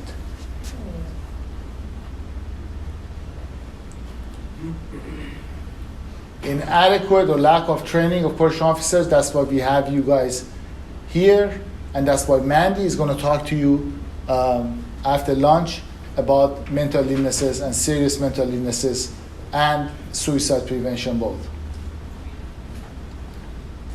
Also, challenges of mentally ill is that they get assigned to segregation area for a very long period of time. That is inappropriate if it is not followed truly and the placement was not correct and the follow-up with the patient is not enough. Sometimes what happens, some facilities, they discontinue expensive psychotropic medications that can cost $15, $20 a pill to save money for the company or to save money for the jail. Depends who pays the pharmacy bills, right? So I've seen it both. There was a case in Lynchburg, so I talked about, I'm going to have a lot of enemies after this talk. We covered Farmville, we covered Hampton Road. Now we're going to talk to Lynchburg. Now, many of these facilities are Southwest. Some of them are our clients, are my friends, and they understand this, and they know this is right. I'm not bad-mouthing anybody, I'm just saying the facts. Once upon a time, there was an inmate in Lynchburg, which is not very far from here, and they had an inmate who came to the jail, young guy, who had history of mental illness. He was seen by the QMHP. He was on some medications. Some of them were very, very expensive, $15 a pill. and he was seen by a psychiatrist, and psychiatrist did not change his medications that are very expensive. He could have changed it to something less expensive, but he did not. He saw the psychiatrist not once, but twice. In none of those sessions, psychiatrist changed his medication. The same psychiatrist changed some of the other people's medications, case by case, right? Then he was seeing QMHP.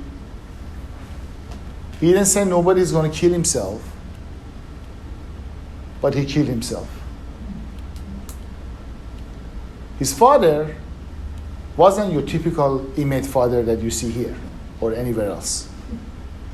His father was teaching physics in governor's school. He called the facility superintendent, said, "Did you change my son's medications?" They said, "No." He said, "Okay, thank you." Hang up the phone. And did not file a lawsuit. But suppose the jail abruptly, which he expected, would stop his son's medication because they're damn expensive, which many jails do. Many jails do.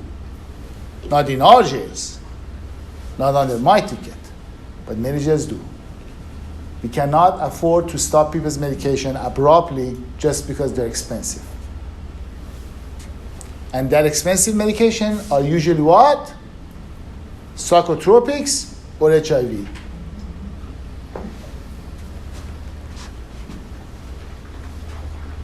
Oh.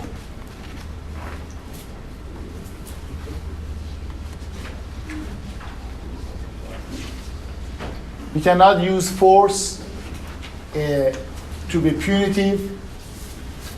It should be defensive. I know you guys use tasers, pepper spray, probably more pepper spray than tasers.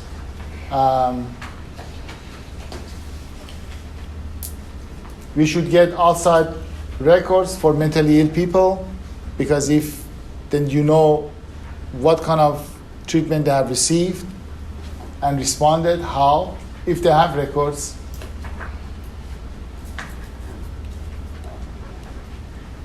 We cannot stress this fact that how many jails rely on the local CSBs.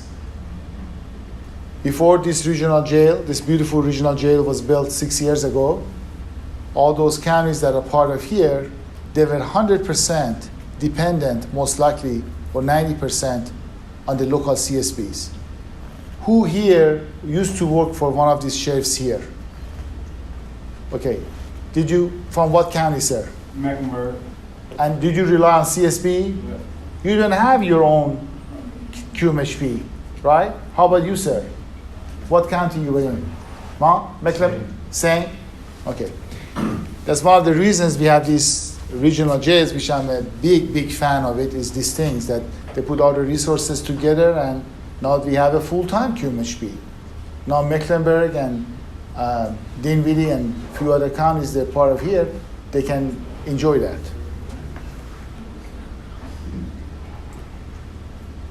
Now, there's certain things that certain emergencies of mental illness, our QMHP should notify the local CSP. They have 24/7 somebody as a pre-screener that their job is to attend that, to get TDO orders, for example, temporary detention order. And our QMHP cannot do that. He or she has to rely on the pre-screener of the local CSP. Talked about the environment, and for mentally ill people, we covered that. We have enough coverage for QMHP here.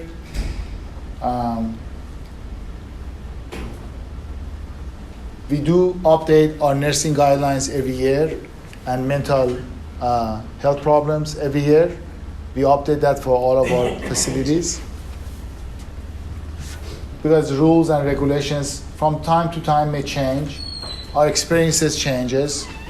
We have opiate overdose that we didn't have it to this degree 5 years ago, 6 years ago even. So now we have a section for that. Same thing is true for mentally ill.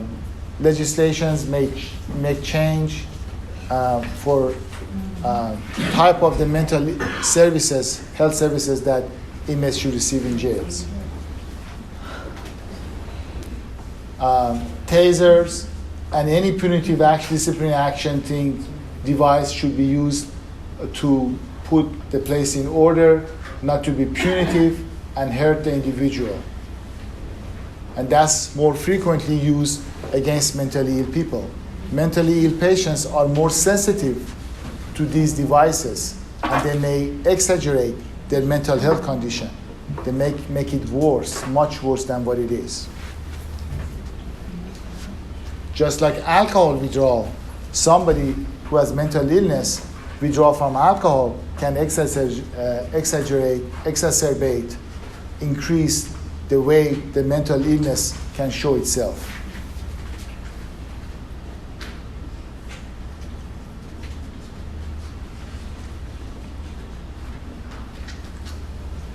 Thank you so much. I'd be glad to answer any questions you may have. We are right on time, and we're going to have lunch shortly, but if you like to ask me any question, particularly about this issue, please feel free to ask now if you like. Or as we have lunch, feel free to interrupt me and ask me any question you may have. Anything that you like to ask about these issues that we talked today? Did you find it helpful, this session? Yes, thank you. Yes, it was relevant? Yes. Yes. Thank you so much for coming. I'll be available here. Thank you so much. Thank you. Thank you. Patients are coming here within the next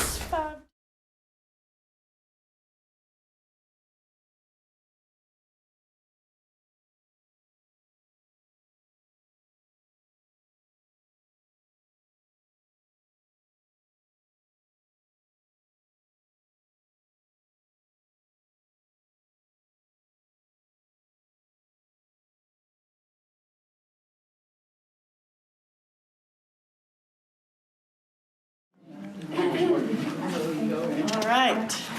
Mandy is one of the best, if not the best, mental health provider in the correctional healthcare industry from Washington, D.C. to Bristol, Virginia. And you're gonna agree with me in the first 15 minutes of her talk. She's one of the stars of this company. That's why she's here. Let's just don't put any kind of pressure on a person or no kind of anxiety there.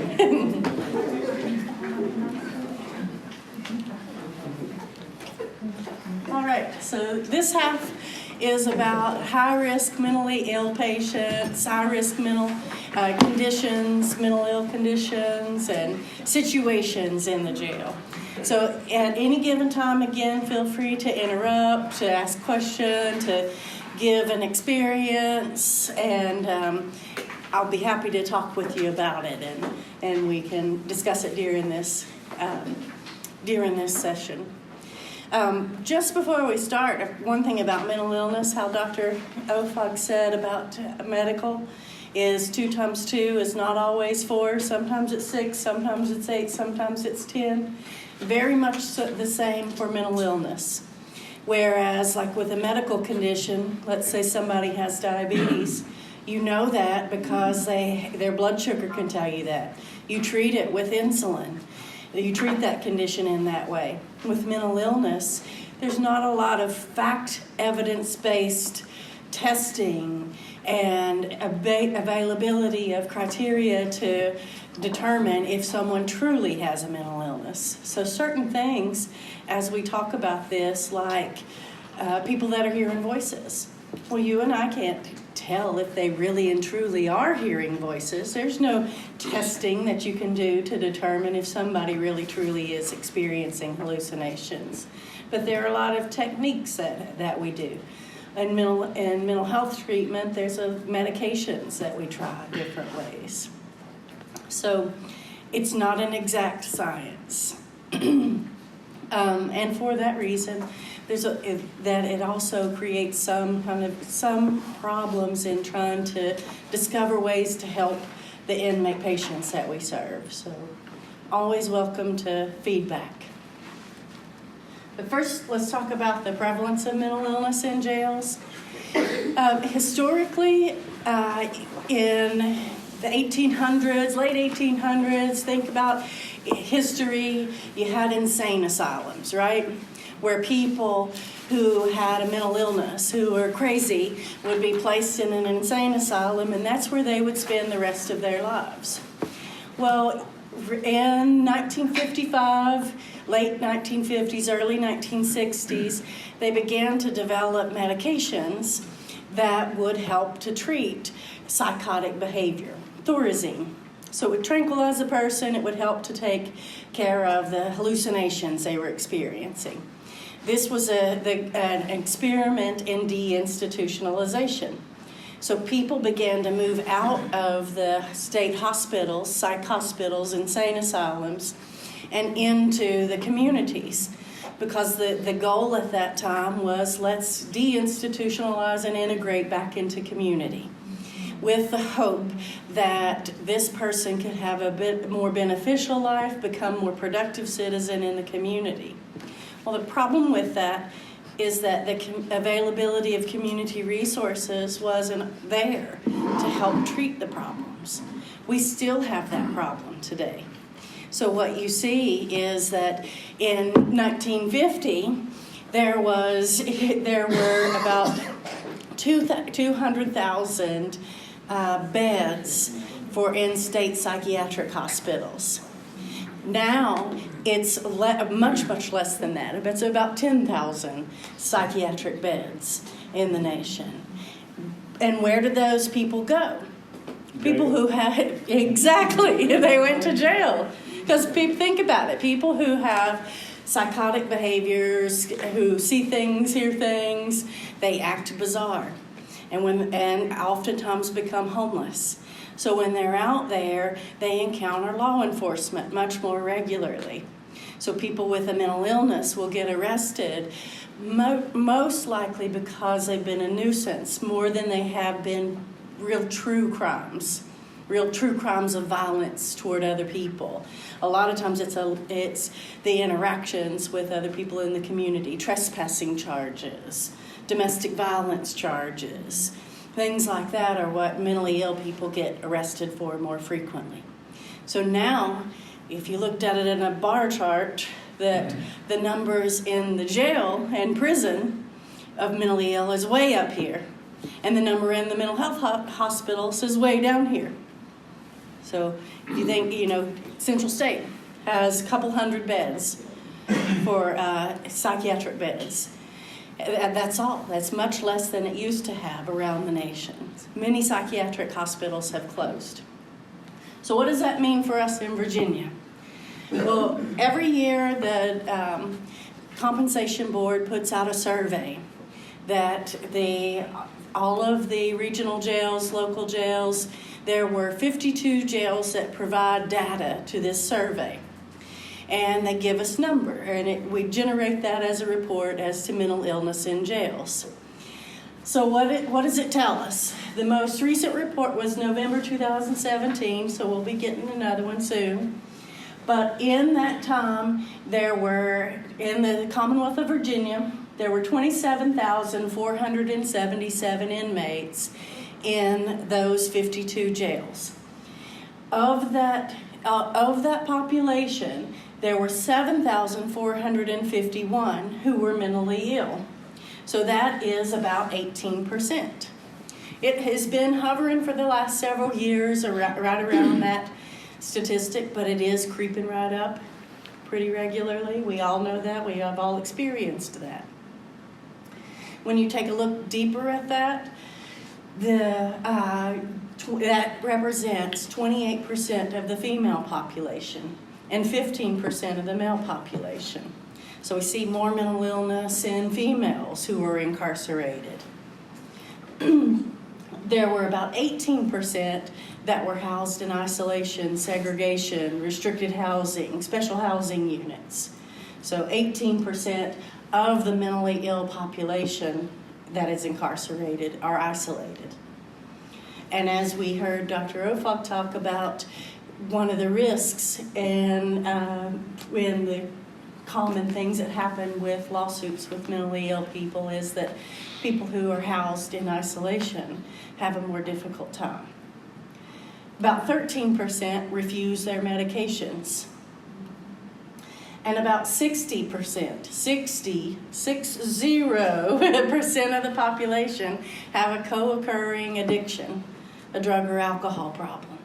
So how that interacts with your booking, when you've got somebody coming in off of the street, 60% of that time you're going to have somebody with an alcoholism or an opiate addiction or benzo. They're also going to have a mental illness.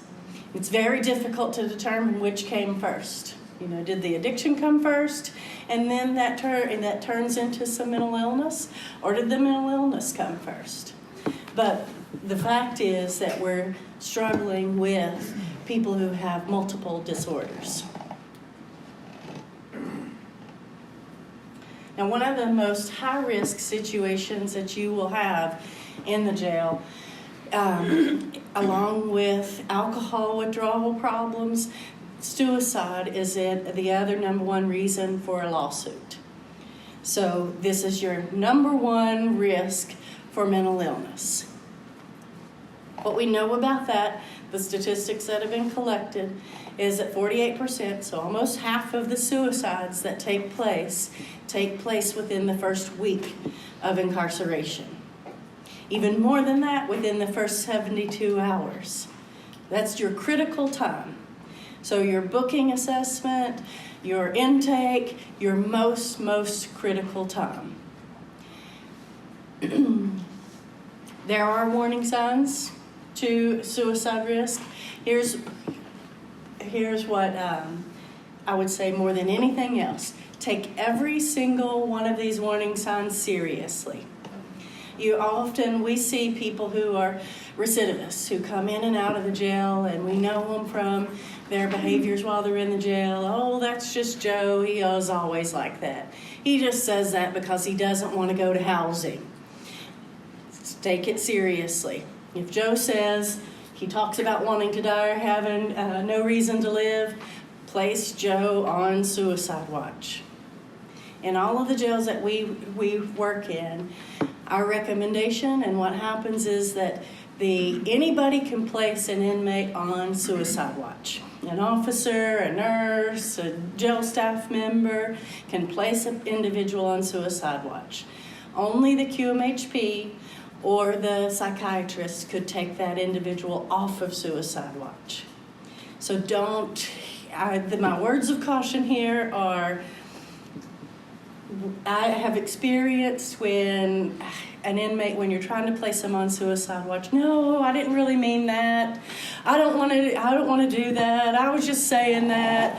When you start bringing out the turtle suit and putting on the smock and no, don't do that to me, and they are very persuasive about not wanting to be placed on suicide watch. Don't do that. Go with your policy, go with your protocol. Place the individual on suicide watch.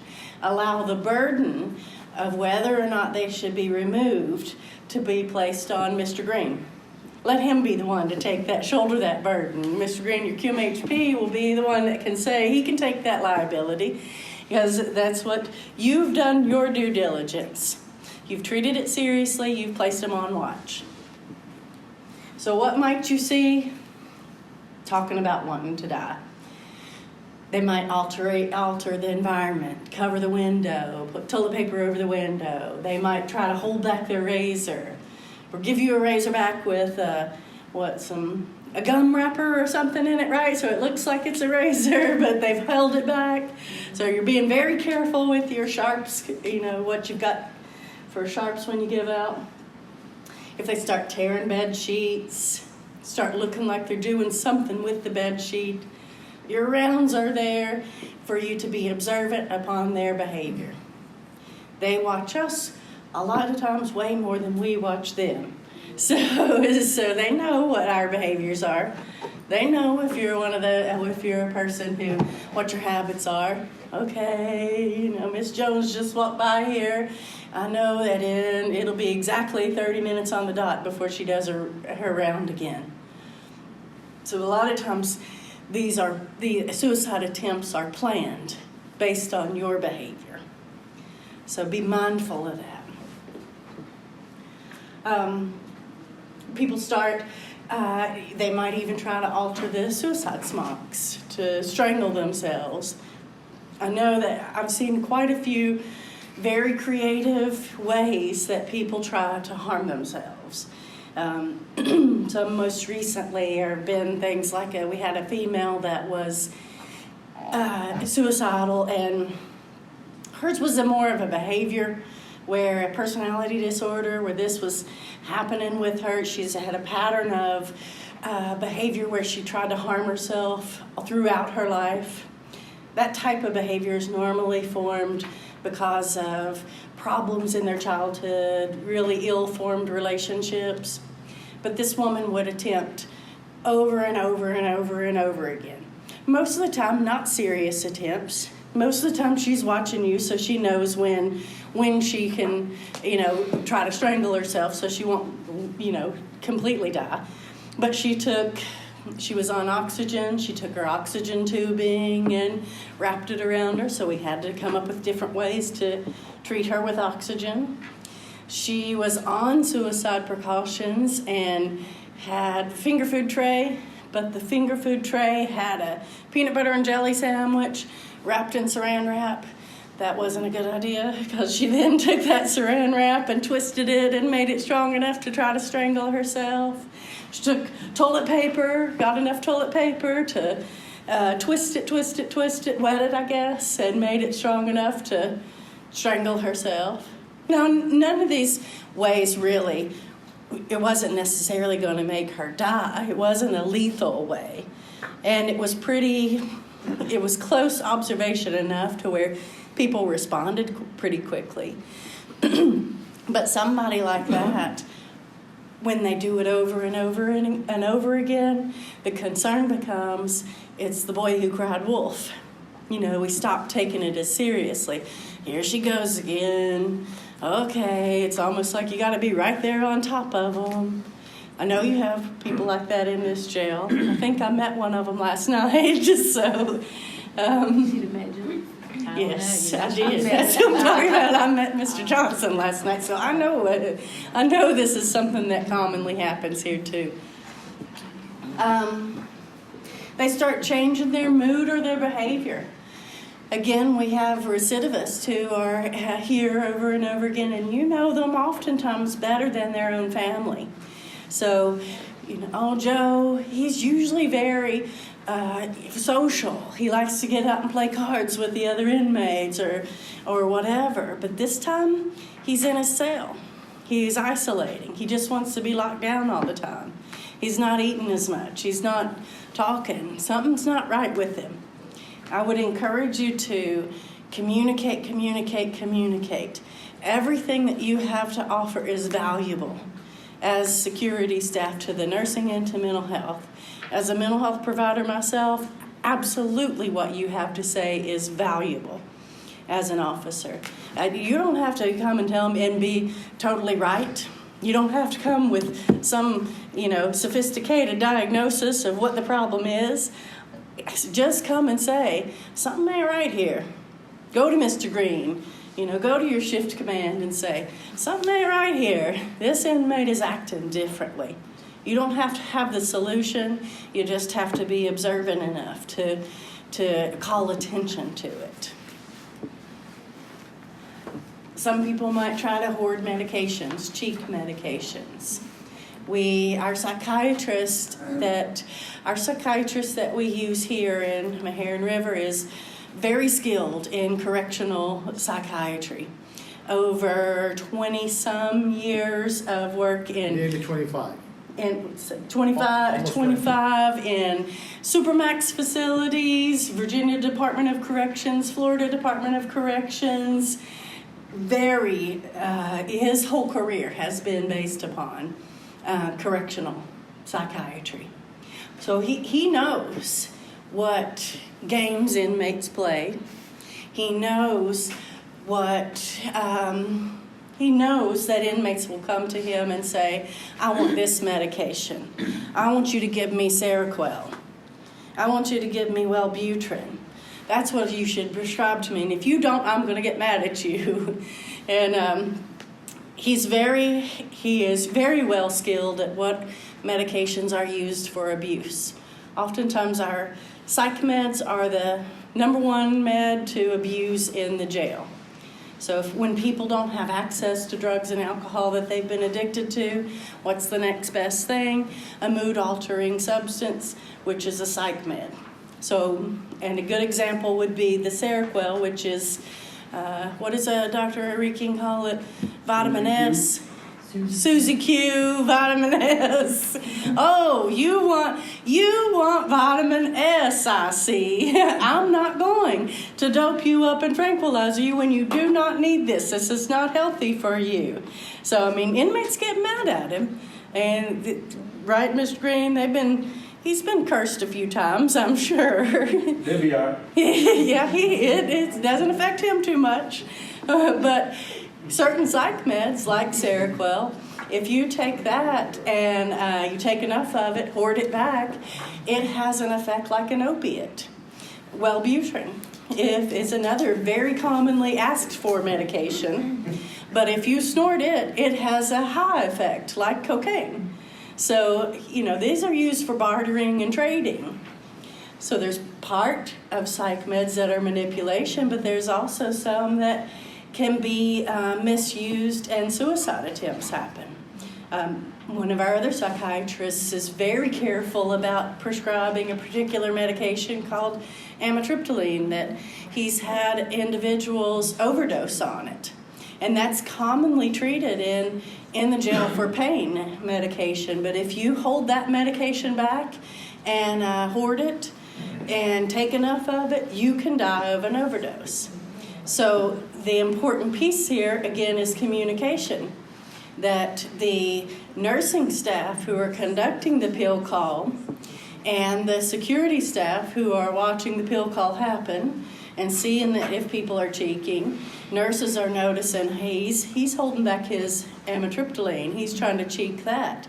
They're going to tell Mr. Green, QMHP, who's then going to talk to the psychiatrist about it and discontinue that medication. So that risk is no longer there. Treat with something different, or, if they're holding back their medications, they probably don't need it. People start refusing meal trays. So, but that's starvation, like Dr. Rofog talked about. That can be for various different reasons. Psychosis was one that we talked about earlier, but here it can be from being suicidal. So what you should recognize more than anything about suicidal ideation is communicate, communicate, communicate. Always don't be afraid to place an inmate on suicide watch, and do it and allow the QMHP to take the burden of removing them from it.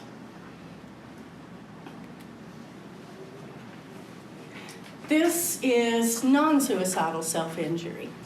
Now, this I have found is probably the most difficult condition to manage in a correctional setting.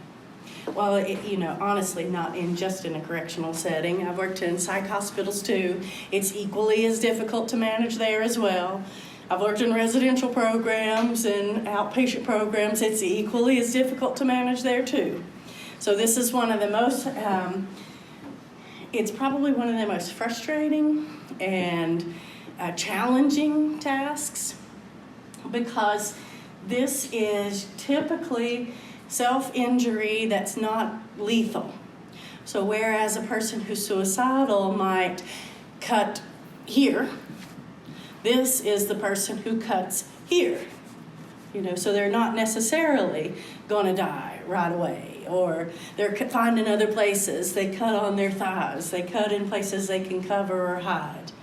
This is a person who will ingest foreign bodies, or insert foreign bodies into places that don't belong, like your bendy pins. Take my bendy pin. Certainly, I've seen this in more than one jail. A male inmate who takes those bendable pins and places in their penis, or anybody that places things where they don't belong, so it becomes a medical condition, an issue. A lot of times people like that will, your particular patient right now, your inmate right now, he's got an ink pen placed into his arm and feces in there too, because that's common as well. The feces will, and when you talk to him, it's like, well, that allowed, it made the burn more when I put the feces in there.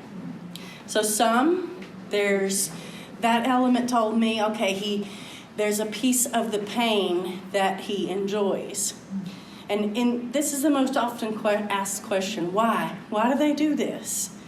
Well, what I have learned more than anything else, and this is coming from talking with the patients, let's talk about what happens to you emotionally, physically, behaviorally when you're engaging in self-harm. Well, most of the time it's coming from it's a personality disorder. So it's most often called borderline personality disorder, which is a pervasive pattern of behavior that's developed from early childhood, most often tied to trauma. So these people have, when in early childhood they could not develop very clear boundaries with their loved ones, with their parents, with their family. A lot of times this is the kind of person who will love you one minute and hate you the next.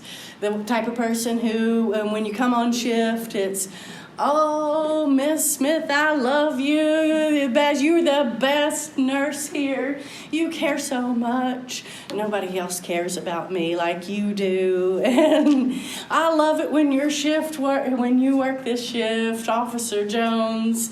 You really, you know what you're doing, and you really are taking care of me, and you're helpful, you're fair.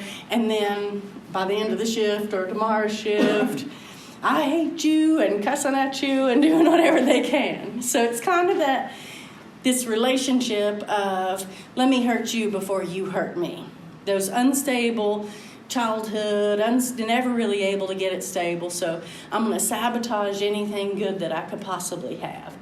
And that's kind of their motivation. And how that affects you is that, I don't know about you, but most of the time I know when I'm dealing with somebody like this because I feel it. I feel my blood starting boiling of like, oh, here we go, because they're pushing your buttons, and they know which buttons to push. They'll find it and just push. So for myself, I recognize it, and I have to slow down, take a step back, okay, here's what I'm dealing with. I need to be careful here so that I maintain really good, clear boundaries. So that happens some is that emotional pain inside from that trauma and trauma base throughout their lifetime, it's hard to pinpoint what that is. So it's swirling all around inside the inmate that doesn't know how he feels about. It's hard to pinpoint where it's depression, it's anger. You don't know what that looks like, and it's all rolling around inside. But if I cut myself right here, I'm not going to die, but I know what that feels like. That pain is real to me. This inside pain is not real to me. So I can feel that. I know how to deal with that. I can control that. And you see it a lot of times as attention seeking. There's negative attention is just as good as anything. It's better than no attention at all. So if I cut myself here, what's going to happen? Oh, the nurse is going to come, and she's going to put the gauze on it and treat it. And that attention feels good. Yesterday we were in the medical department with Johnson. And he had injured himself, and he was getting a lot of attention. And it was a lot of positive attention. And don't get me wrong, it was very appropriate attention. The doctor saw him, the nurses were engaged with him and really trying to help him. The officers, the 2 captains were there making sure that everything went all right with him. They were absolutely wonderful with him. I mean, it was a beautiful thing to me. It was really great. The doctor had a great bedside manner with him. He was cooperative, but I also know that's short-lived. So it's not like there's anything magical about that. This is part of what happens. You know, when during that time when he's receiving a lot of attention, then he's behaving pretty cooperatively. But what happens? Well, as I understand, what happened last night was he took the piece of the pin that he had stuck in his arm, right? And then pulled it out and placed it elsewhere. So let's think about, what does that mean? That's when he wasn't getting a lot of that attention. So for a person with this type of personality disorder, it's never enough. What you can give is never enough for them. You could sit there all day. You could have somebody sit there with him all day long. And he might do well, but he might not either. He might start spitting on that person. So it's never enough. And it's that faulty kind of personality development. But you also see people that it can be similar to the people that I've seen with a co-occurring, like addiction. I was working with a male inmate that had similar behaviors to Johnson, and he had an addiction to methamphetamine as well. And when we spoke about it, he described that behavior as very similar to his addiction. He would get a high and a rush, so that rush of adrenaline when he cut himself, just like he did when he was using. And then afterwards, there was a release of tension.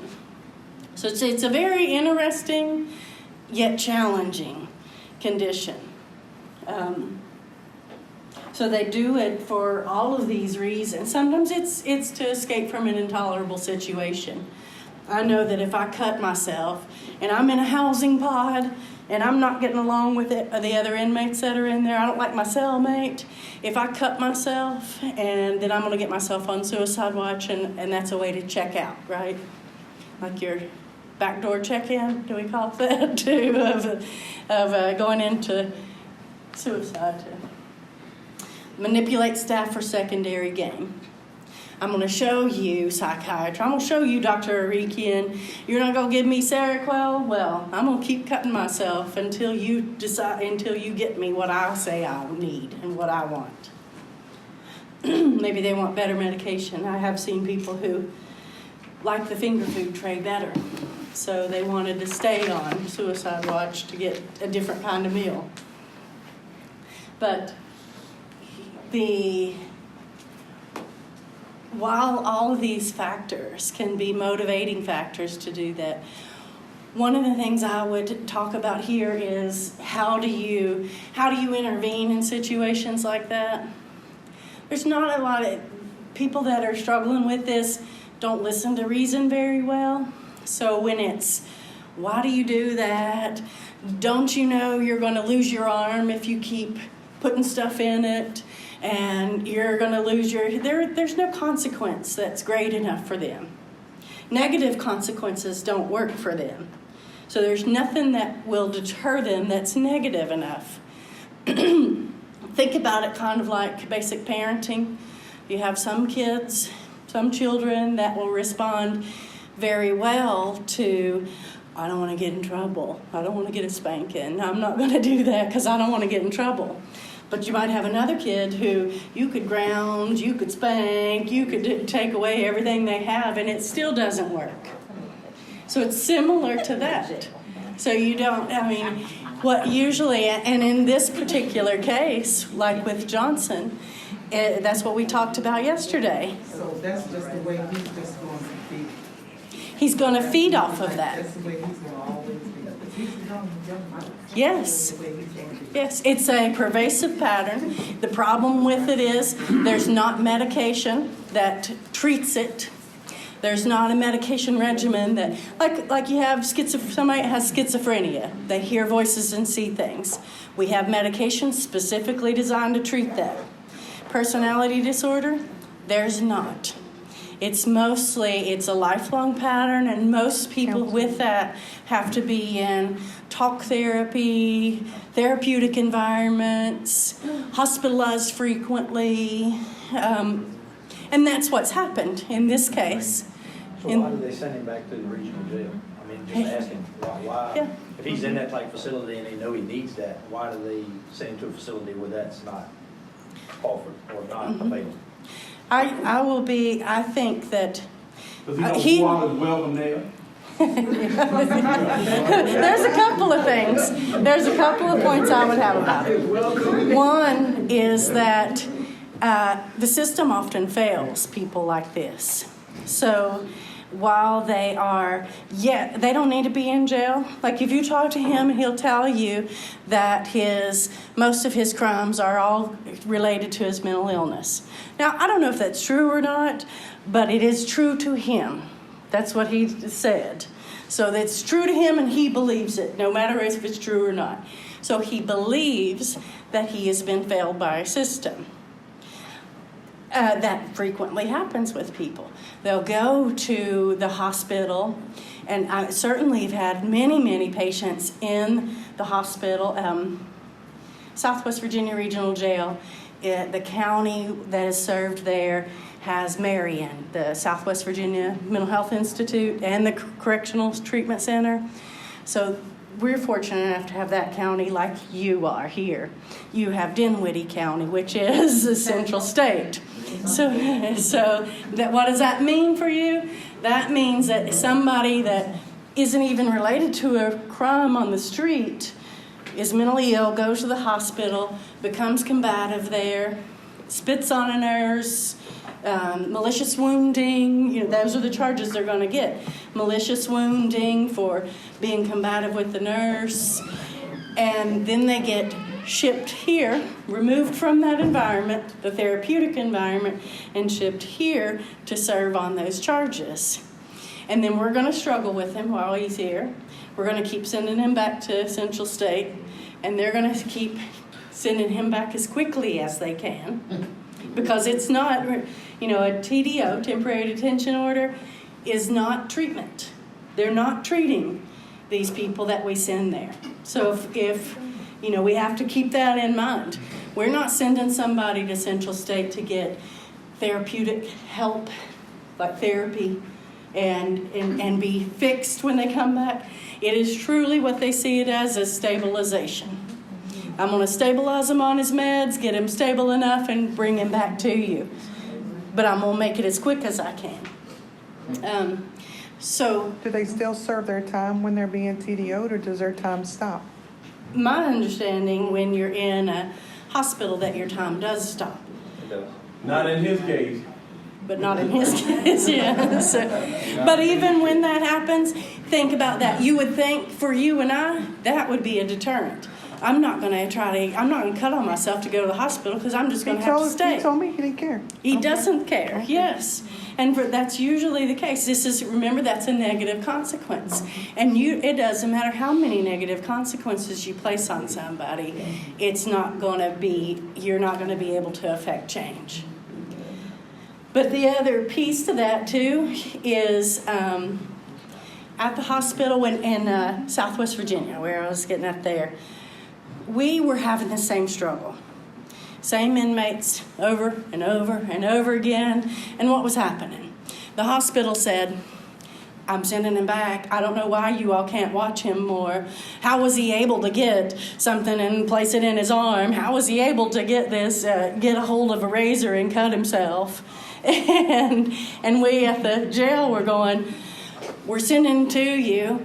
Why aren't you able to help make this situation better? Can't you treat him longer? Can't you keep him longer than 3 days or a week? And so we were all frustrated with one another. We met together, And it wasn't until they came to the jail and had a tour, and we showed them what our capabilities were. Here's the suicide smock, here's the cells we do, but also what our limitations are. We have one full-time mental health professional for, if you think about the statistic at the beginning, 18, so 20, let's say 20% of your population has a mental illness. That's what, close to as about 80 or so. So about 80 or so mentally ill people that Mr. Green is trying to manage. So we're really limited with our resources. And it really opened their eyes when they saw all these things. Now the other piece to that is the superintendent of that jail and myself went to the state hospital. Can you show us, take us on a tour and show us where you keep our inmates? And well, the hospitals are licensed by hospital authorities that you cannot do certain things. Like you cannot distinguish a person as an inmate. So if he gets admitted, he's going to be removed from those inmate clothes and have street clothes. You can't house them separately. So he's going to go into a room, and his roommate may be, Joe down the street in Mecklenburg County, who's just there, who's never even been in jail before. They have contact visits. They cannot restrict their phone calls and their contact. So that when they have visitation, Joe's girlfriend can come and bring him some McDonald's. And so wouldn't you rather stay in there than in the jail? Isn't that it's certainly a motivating factor. If I'm going to spend my time somewhere, I'd rather it be there. Now, Central State is not quite as nice as that, so I think there might be some negative consequences as Mr. Green calls it, gladiator school? Yeah. So, but again, no amount of consequences negative would be great enough for him. So he, in his mind, again, when I'm working with people with mental illness, I don't try to distinguish what's really true and factual, because whatever they're telling me is true to them. So I'll take it. I know that most people lie. I know that already. So I'm not going to try to figure out what is a lie and what's not. But what is the motivation for that lie? What are they trying to tell me through the lies that they do? So if I listen to some things of what he's saying is that he feels like he's a victim of the system, that he really didn't need to be incarcerated, he needed treatment. Why do they have to have me in jail instead of somewhere that could help me? Now, all of those could be very true factors. But, my interaction with him was, that may be true. However, that resource is not available to you. That's not, there's not a whole lot we can do about that. So what can we do to make things as smooth and easy of your time here as possible? I'm sure that you don't enjoy being naked in a cell or, fighting with officers all day long. So what could we do to work cooperatively with one another? Sometimes you have to dig. Mr. Green could easily tell you have to dig to find a positive reinforcement and work toward that. What do they like? What are they looking for? Do they have somebody on the outside that's waiting for them that they might be motivated to think about? In his case, he has a couple kids. Maybe that will motivate him if he will draw pictures, write pictures, who knows? But I have had more success with positive interventions than I had with negative consequences. That's the one thing I know for sure. Now the other piece to that is you can this is a try. Yes, it's a cycle. You try and try and try, and most of the time you're not trying to just totally eliminate. That's a goal that's unrealistic, that you're going to eliminate this behavior. Really, you're looking for most of the time, how do I get through this shift with him. How do I get through till it's time for me to go home, or until he finally falls asleep? And then hopefully it moves. You find ways to communicate that it extends to 1 day, 3 days, 1 week. So, I mean, it's a struggle, and the struggle is real. So it's not, there's nothing magical about it. I wish that I could say that to you. Oh, well, here you go. Just prescribe this medication, and everything will be great. Just do this, and everything will be fine. There's not a simple solution like that. So this type of people in the population, they take up about 1% of the inmate population. They make up 1% of the inmate population, but they take up 90% of the resources. So I know that you experience that. I knew that from Tuesday. I knew that from the first training we did, because I heard this, okay, do you know who we're getting back tomorrow? Who we getting back? And it was a shared experience across the board that everybody knew, okay, let's get ready. We're going to have a hard time. And I wish I could give something to you that say, here's how you won't have a hard time. There's not. But again, that's not a slight on you. It's not a slight on, it really is, everybody struggles with this problem, including the community, the state hospitals, the most talented teams of psychiatrists and mental health professionals. Most of the time, people that engage in this will die by accident. So they are not intending to hurt themselves, but they mistime it. You know, that okay, I'm going to choke myself out so I'll turn blue and they'll get me out of here and TDO me. But they mistime it and think that you're going to come and do your round, and they've let it go too long. Or, try to hang themselves and slip or something like that. And infection everywhere. Exactly, that's a perfect example. Infection. So that whole idea of putting feces in your wound, which would then get you to the hospital, but you could become septic and then die from that. Okay. Now, psychosis is another difficult behavior to manage, or a difficult mental health condition to manage. And there's different types of psychosis.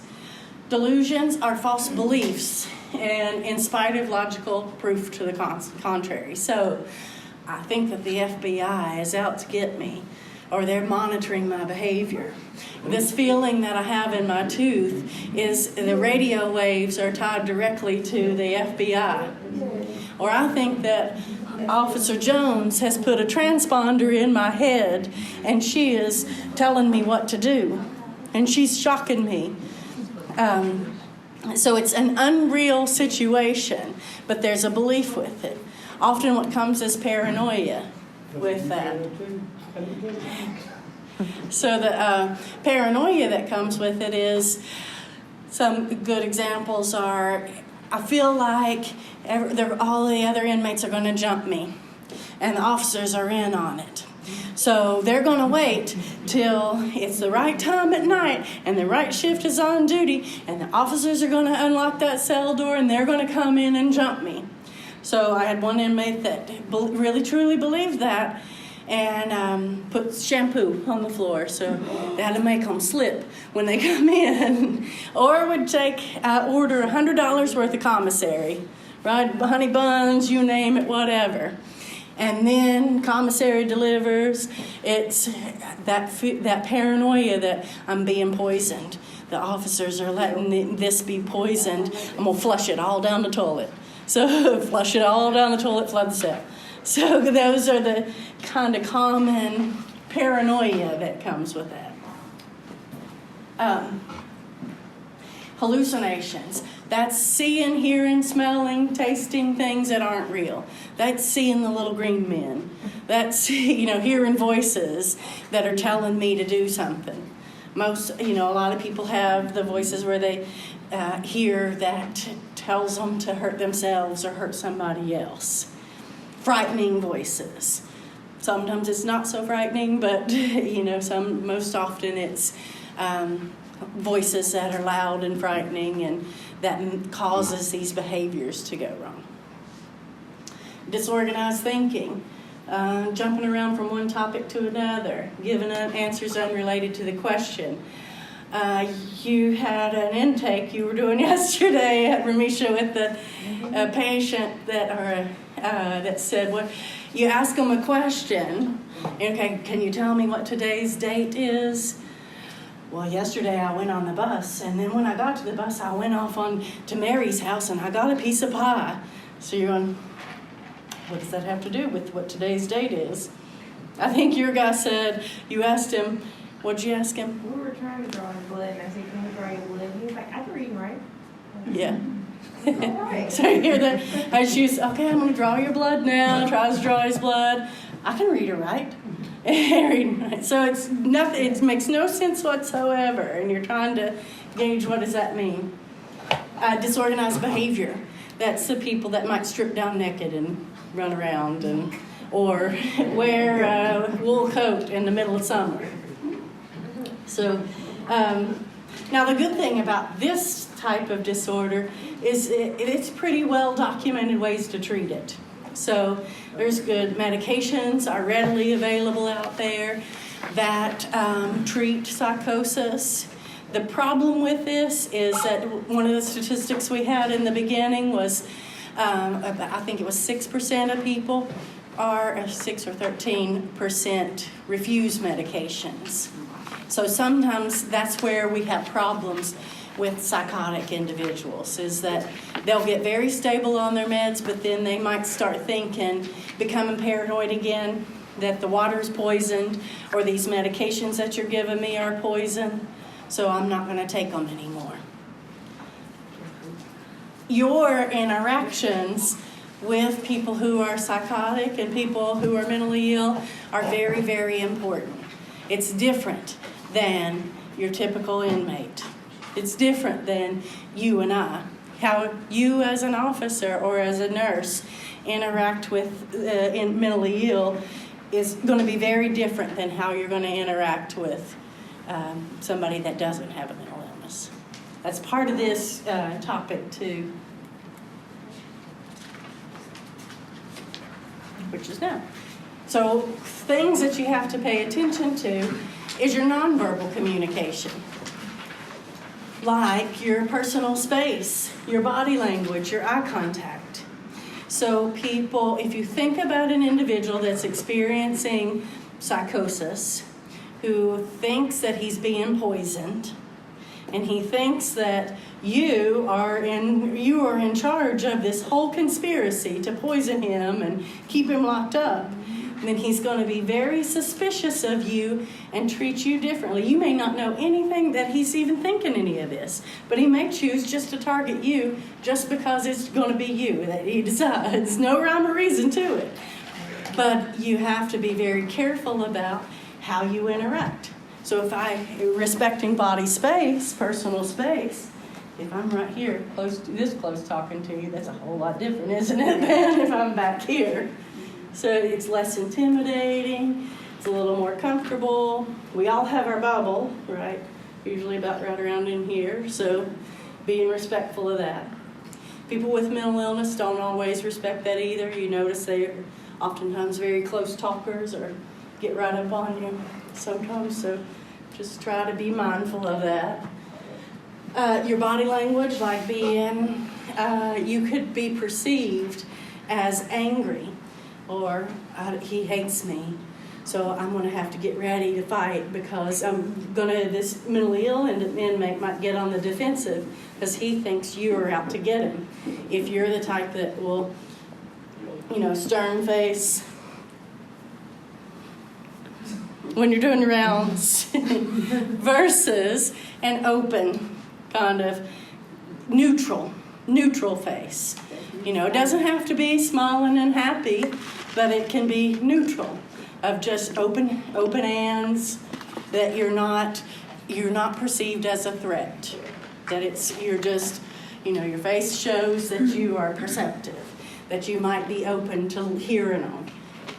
So if you're closed off and guarded and angry, they're going to be less likely to tell you if they are escalating and getting to where they're getting ready to act out. So with the person who is a cutter and a harmer, they often can learn to know what their triggers are and know when it's going to happen, so they can have like a warning period of time. And if you can, the better chance you have a better chance of intercepting that, and if you are open, so that and how allow them to perceive you as being open. They might tell you, I'm getting ready, I'm feeling like I want to go off.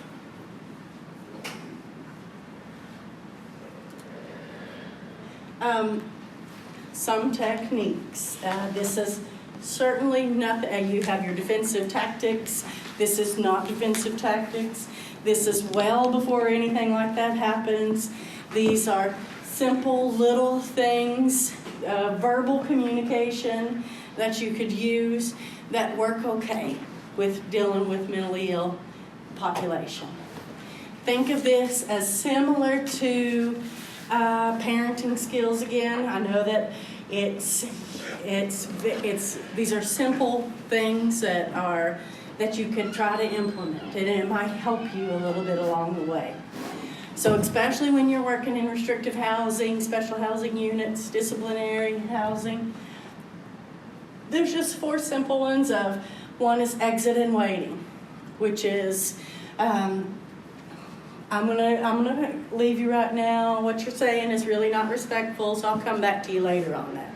Now, what I'm saying, you are also, as a security officer, you know when you can do this and when you can't. You know your environment, about when it's safe to exit, from another individual. So it's staying short and to the point. It's not very beneficial to offer long explanations. People will typically try to get you to engage you in why is it that way? Why do we have to do this? Why is it going to be that way? And then if you engage in that, well, we developed this rule back in 1997 because this happened and that happened. It's just engaging in a power struggle. Staying short and to the point. That's using deflectors, like this is just regardless, that's the rule, and you exit and wait. Taking a broken record technique, saying the same thing, repeating an instruction over and over again. This is what I said, it's lights out, it's time for lights out. This is what I said, it's time to lock down, and you exit and wait. So some examples of that. These escalation levels, again, are just the early warning signs of a crisis that's beginning to brew. So the end result would be a blowout. But you can see some things that start to happen early on. An early warning sign is questioning. Why do I have to lock down? What can you do when it's that early warning sign? Do simple things, like answer the question when it's valid and rational. Like reflect and redirect them back to the task. Exit and wait. Use a broken record because it's time for lockdown. Lockdown is at 10 o'clock and it's time for that to happen. It could escalate to a refusal, which is, no, I'm not going to get off the phone. No, I'm not going to lock down. Now they haven't done anything yet, but they've just said that, so they're refusing to you. What can you do here? And the hope is that with each stage, maybe just doing this, reflecting, redirect it back to the task, using a broken record might stop it from escalating to physical. If you try some of these things in refusal, it might stop it from escalating. Like set limits. Be very clear with boundaries, very clear with limits. That's one thing with population that's most important, is that you set boundaries that are clear. when providing direct mental health care, I often had the patients like that were very difficult too, that required and took a lot of your time. And so I would have to set very clear boundaries, or else I had one patient I worked with for at least a year and a half, that was a cutter and stuffer, too. So it was that I could have been at her cell 24/7, and it still would have just not been enough. But I had to set boundaries, or otherwise, this is certainly not a technical term, but I'd call it succubus. They suck the life out of you and suck all of their energy away. So I had to set really clear limits and boundaries. I'm only going to see you on Monday, Wednesday, and Friday for 10 minutes. Today is not the day, so it is not Wednesday. Sorry, I'm going to come back to you tomorrow. And that was tested. That I set that limit, that boundary, and that was tested over and over again. She would sometimes create an incident on a different day just to try to call Mandy and have her come down here. I need to talk to her right now. No, today is not that day. We have an agreement. So, stay in short and to the point, and exit and wait. It could escalate to a release, which is they start cursing you, yelling, calling you names. Sometimes, again, you got to really gauge the environment. Sometimes you have the opportunity that you can allow that person to burn off their energy or vent it out. Like when they're in, this is not when they're in general population, obviously. This is when you're working in restrictive housing, that you might be able to, remove yourself from and allow them to burn off all that tension and energy. Let them curse you and call you names in their own cell where they're safe. We often call it isolate the situation or remove the audience. So you're making sure that there's not, sometimes these actions are done to get the attention of other people. So you're, trying to remove the audience. Could escalate to intimidation, like throwing a milk carton at a door, starting to become violent. Some things that you could do before it goes to a full blowout: remove any audience that there may be if it's happening in general population. Stay short to the point. Use some of those four. It doesn't work every time, but you have a good chance of it working at least part of the time.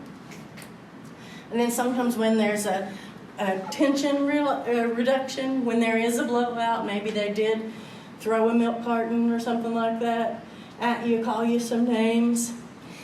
Sometimes I know this is very difficult to do when especially if it's personal, but praise the ability if they were able to calm down in a shorter amount of time it took them this time than last week.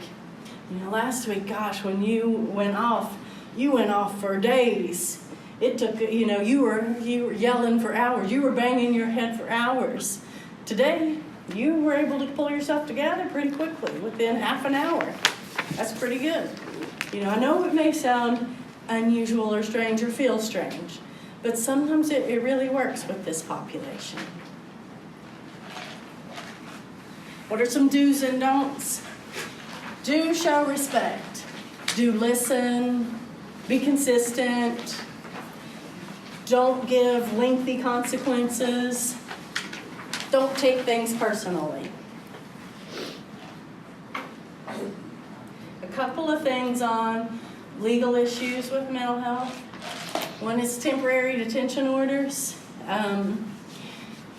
The Virginia Code, I've got it on that. I'm not going to read through it, but it's in your packet there. There's really 3 criteria for this is inpatient hospitalization. So it is when a person is trying to cause serious harm to himself or others, that they have to meet at least one of these in order to get admitted to the hospital. They lack capacity to protect him or herself from harm, and that they require treatment in a hospital instead. Now, that's the code. It's very difficult to make that happen in a correctional environment because a couple of things about this. This lack of capacity to protect himself or herself from harm. The belief is that they're in jail. So they have somebody that's monitoring them 24/7. So it's very different than in the community where there's not people monitoring them. So they're going to be much more strict on who gets admitted to the hospital. The beds are more valuable. There's less beds in the community. So they are under a guideline, the hospitals are to maintain 15% of their beds open and available on a daily basis for crises that occur overnight in the community. So that means when we call and say we've got this situation, we have to be very prepared to give them evidence enough that he needs to be in the hospital instead of here. And usually what that means is it's this one, the physical harm to self or others. I have had in previous experiences where an inmate has tried to cut themselves and the CSB has said, well, call me back if he tries again. And what? So these are some little tricks I've learned over the years. Here's the best one is here, that what they're looking for is that you, as the correctional institution, have tried everything that you can to maintain the safety of this individual. So that when you call them, you can say, I have placed this individual on suicide watch. He's being seen. We have tried him in the restraint chair when he started banging his head after being placed on suicide watch. He's currently being seen by the psychiatrist. He's on the caseload. He has medications. We have tried everything, all of the attempts that we have made to protect him from harm, we have implemented. And despite all of these things, he continues to try to hurt himself. That's a very, very different message to the CSB when you say it that way versus, okay, well, he's done something to hurt himself. So just do everything that you can within your power at the jail to follow your procedures and give that information to the CSB. Often it works a lot better when the mental health makes the call and is persuasive. And what I have heard from the CSB crisis workers is that sometimes when nurses call them, they'll do what a nursing perspective. Well, he's blue, his pulse rate is, his vital signs are, and to a mental health professional, that's really not, that's not language that they're used to hearing. So it works a whole lot better when mental health does it because we're going to speak their language and say these things that, be a lot more persuasive.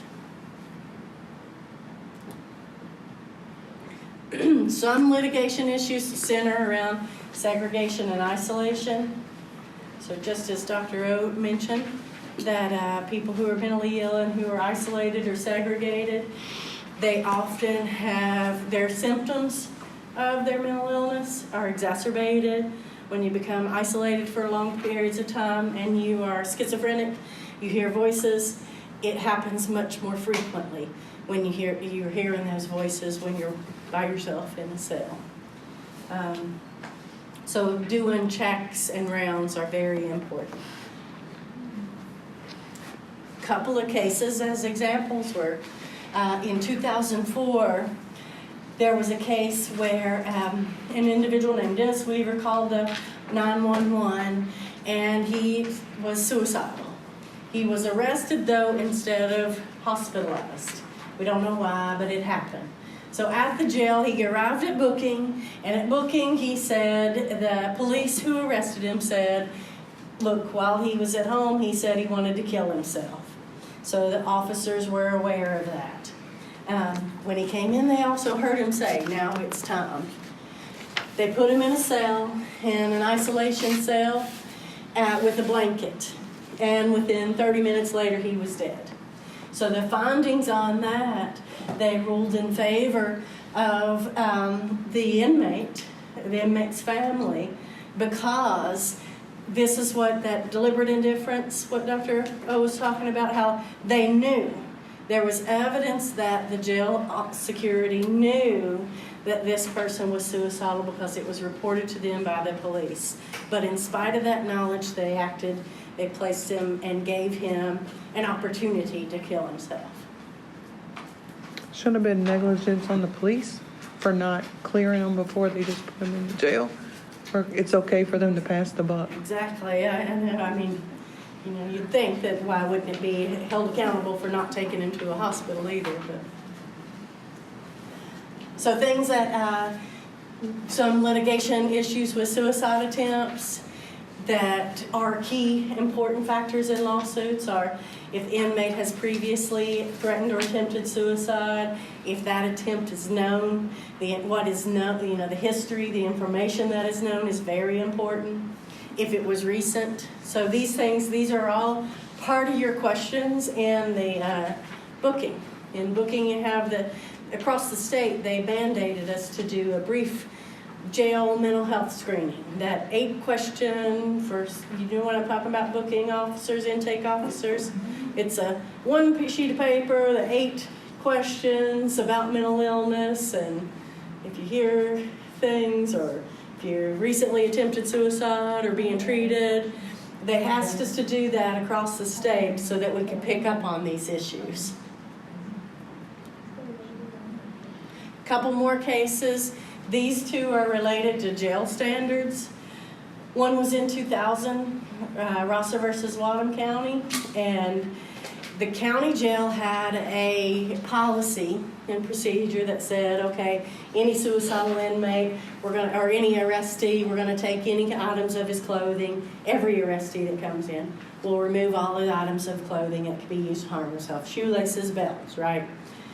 Well, this inmate who was arrested was allowed to keep his shoelaces, and he used those to hang himself. So the court ruled that this was a deviation from the normal duties, and they ruled against the jail because they didn't follow their policy. In 1993, an inmate jail policy said do rounds every 20 minutes. An inmate committed suicide, and it happened to be on a night that the booking was short-staffed, and the rounds didn't get done every 20 minutes as they were expected to. So that was another ruling that the failure to check was the direct cause of the inmate's death. How do we prevent this? Communicate, communicate, communicate. Follow your own policies and procedures. A lot of lawsuits are lost because you have a policy but you didn't follow it. Establish really good working relationships with your community mental health providers. One of the things your superintendent here is very interested in doing is she wants us to establish a meeting and a relationship with Central State so that we can try to work more cooperatively and get together. It's a big task, but we're going to try. That's, in my experience, that's been what has been the most successful, is that when we come together and can share each other's experiences and come up with solutions together. It could take some time. So we got a couple of examples. So this is the part we're going to give to you.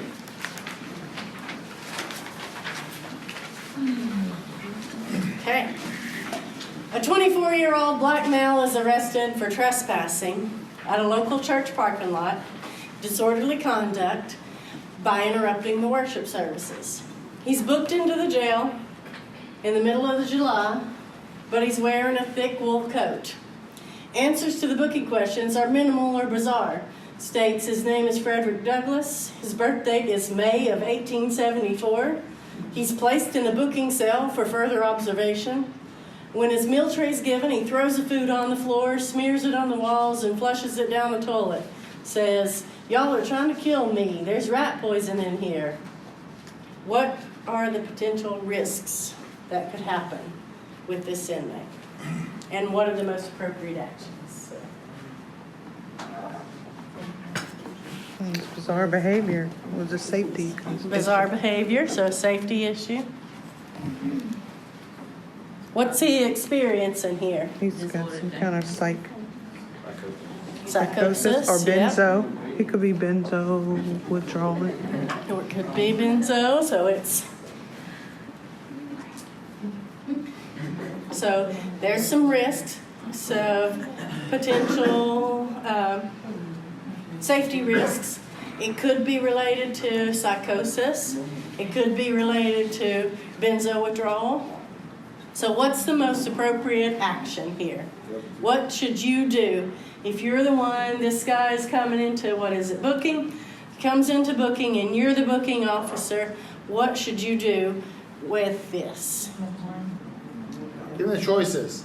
Call your nurse on duty, call the QMHP on duty if it is daytime, Mental health call observation. 911. The first two. Call the nurse. Call the first. nurse. There you go. Call the nurse too. Why should you call the nurse before you call QMHP? Why should we call the nurse before we calling QMHP? Because that's her job, to handle all that. Once- I mean, she Because is the nurse immediate, can come and evaluate the patient, she's the immediate line and between. they can guesstimate and assess the patient, because this bizarre behavior looks like mental health. 80-90% it is. But we have to rule out making sure there is no medical reason, such as withdrawal from benzo or other drugs could present itself like this. Nurse has medical guidelines. QMHP does not. Or 911 does not. Our nurses do. And nurses have the telephone number of the doctor, primary care doctor on call, to get further instruction, such as he may order some blood work, he may ask more questions from the nurse that is not in the nursing guideline. The doctor can give those instructions to the nurse, not to the QMHP, not to the 911. Right? Here's another example. 41-year-old white female booked into the jail for DUI. Intoxicated during the intake. Reports she drinks a bottle of wine a day for the last 12 years. In the past, has had a seizure, usually has the shakes when she quits drinking. She's an insulin-dependent diabetic. She also discloses she shoots up Suboxone on a daily basis and was recently diagnosed with hepatitis C. She provides the name of her primary care physician who prescribes insulin, Prozac, Neurontin, Xanax. What's the risks with this patient? She's got all the protocols. And hepatic encephalopathy. We go 911. Withdrawals would be the biggest issue. There you go. Withdrawals are the biggest issue. She's got a variety of medications and comorbid conditions, like the insulin-dependent diabetic, which could further complicate her withdrawal. Okay? Last example, I think.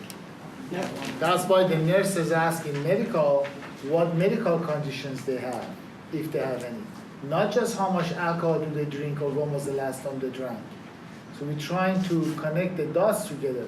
Somebody who has existing another comorbid condition, seizures, diabetic, somebody trauma in the car, NVA, that they come here, they have a better chance, more likelihood chance to go to withdraw from alcohol than somebody who is totally healthy, have no medical condition. That's why we come to these classes. I promise you, this wouldn't make sense to you if you were not in this class. Now it all makes sense. Okay.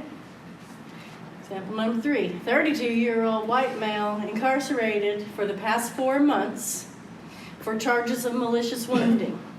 During the week of his incarceration, the inmate would bang his head against the wall, demanding a finger food tray, was placed in the restraint chair until he calmed down. Today, while completing his rounds, the officer observes toilet paper on the window of his cell. Upon closer inspection, the inmate has a razor in his hand and has cut his legs and stomach. The inmate refuses to turn in the razor and threatens to cut more. What are the risks and what actions do you take? Suicide, self-harm. Risks are suicide, self-harm. Refer mental health. Replace him in medical housing. I bring him for more closer observation. So one of the actions that you'd want to take is bring him in for closer observation. Suicide watch. But he's standing there with the razor in his hand. You better call help. You better call for help. So could he have been going through withdrawal? Now he's been there 4 months. So please, when you call your provider on call, make sure you tell the age, the gender, and how long he has or she has been in the jail. I always ask the nurse, how long has he been in jail, after I find how old they are. The nurses get excited sometimes, and they start from bottom of the page, not from the beginning of the page. They say, he can't lift up his arm, he was in a fight with the officer, or he talks out of his head, he looks different today. First, the nurses should tell the age, the gender, and how long he has been in the jail. For any call that you make to your doctor, please. So you got some security risks there too. Because how you're going to go in and manage this when he's threatening harm to himself as well. So initial actions might be to get him to a safe place. You know, using your team defensive tactics and get him to a safe place. Further medical observation and referral to QMHP. Now, QMHP put this, no, not QMHP, says Friday night, and the nurses call the doctor. Nurses cannot call QMHP to get medical orders. You know why? Because QMHP is not a physician to give medical orders. For the same reason that the nurses in Mecklenburg County cannot call officers to get orders from them. They put them in front of camera, doesn't she? Doesn't she? Who is she here? The one in Mecklenburg. She doesn't. She puts them in front of camera to talk to another nurse who has license, who has guidelines to use. Do you have a copy of our guidelines, ma'am, in Mecklenburg? Okay. So then the guy goes to Suicide Watch Friday night. Then they go to Suicide Watch and they check them every, 15 minutes? Okay? And then it's a hurdle, it's a difficult time for the officer to have 2 or 3 Suicide Watch. The idea we don't want. And say Monday is holiday, right? And it is snowing. Can the officers or shift commander or superintendent or Major Wright decide to remove them from Suicide Watch? No. Can the charge nurse make that decision because they're short-handed? No.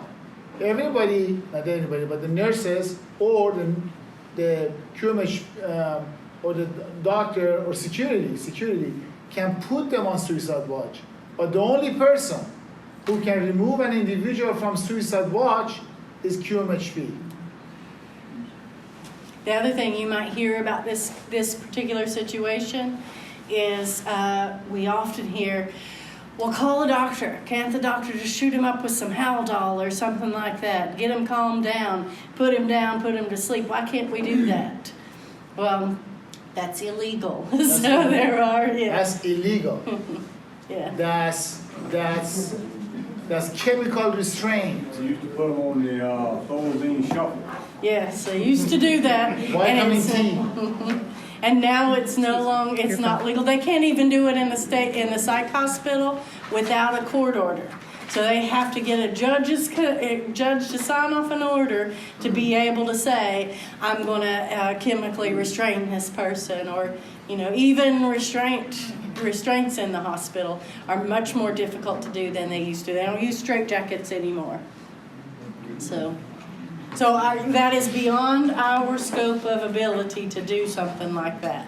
to, Even if you had a doctor 24/7 here, he couldn't do that.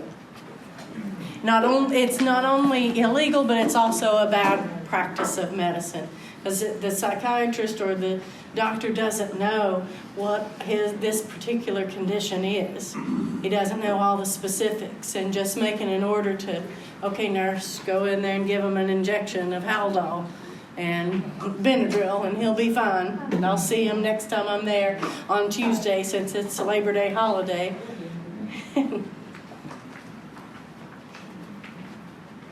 Last example. 54-year-old white male, incarcerated for 6 months, charged with possession of marijuana. During intake, he reported a medical history of hypertension, COPD, diabetes, and a history of MI or heart attack. He is prescribed a variety of medications for his medical conditions and depression. The inmate has been found lying in the cell floor on 2 occasions, reporting that he, quote, fell off the bunk. He's made weekly requests for medical sick call and submitted a grievance stating he doesn't feel the medical department is adequately managing his care. What are the risks? Hypoxia, could be hypoxia. It's medical, a lot of medical issues. A lot of medical Coma. issues. So there could be a variety of medical Hoarding conditions. meds. Could be hoarding meds. I call 911. Call a medical emergency and call 911. Go call a doctor, then call 911. Well, you said reasons that they're all accurate, but what I have noticed in corrections is that all of us, even nursing staff who have license to be a nurse before an officer, we develop over time working in secure environment like jails. And that's true usually for higher security prisons and jails. I worked in Red Onion State Prison, the end of the road, that's Harvard of the prisons. Over time, nurses have a tendency to develop an anti-inmate personality and behavior. We may think they are lie, they fake it, they exaggerate.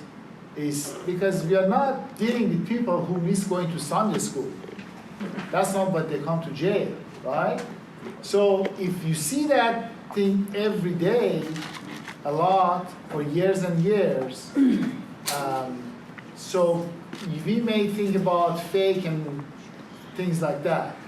But here, there is a clear history that the guy has so many medical conditions and history of substance abuse. What was the drug that he was using? Marijuana. Yeah, common one. Yeah. They're using that, and here, and he has so many medical histories, the nurses should think about maybe he has a medical condition that is causing him to fall on the floor before we say he's faking it, or before we say he's overdosed, or an officer gave him drugs.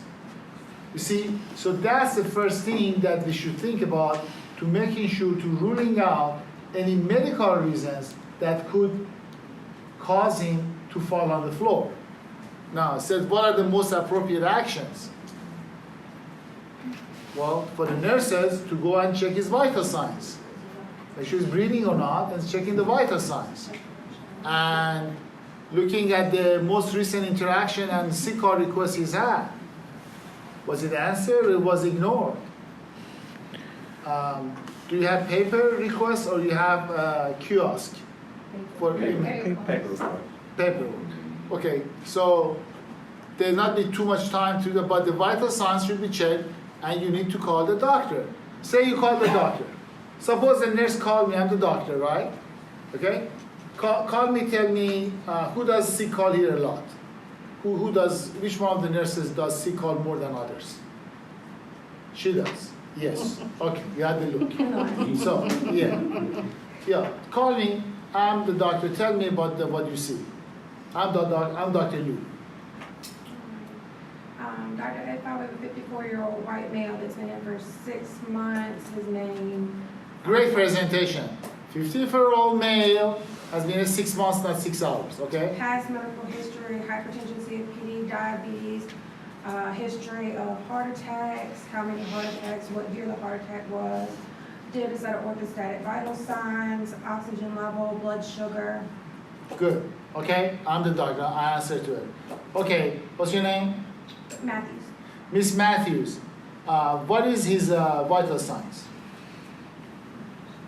You want to make some up? Yeah, make some. I don't know, orthostatic vital signs, we do lying, sitting, and standing. Lying flat, 134/86, sitting up, 125/72. When he stood, blood pressure dropped to 90/62. Okay, this is a significant drop in the blood pressure, okay, for officers, I'm telling you, you know that, okay? So what happened to the pulse from supine? What was the pulse? And ignore the sitting, I don't care. Just tell me supine and standing. Supine, it was 92. When he stood, it was 136. That's a significant increase in that thing. Okay, now tell me that, has he been eating? Is he on a hunger strike, like the one in Hampton Road, or no?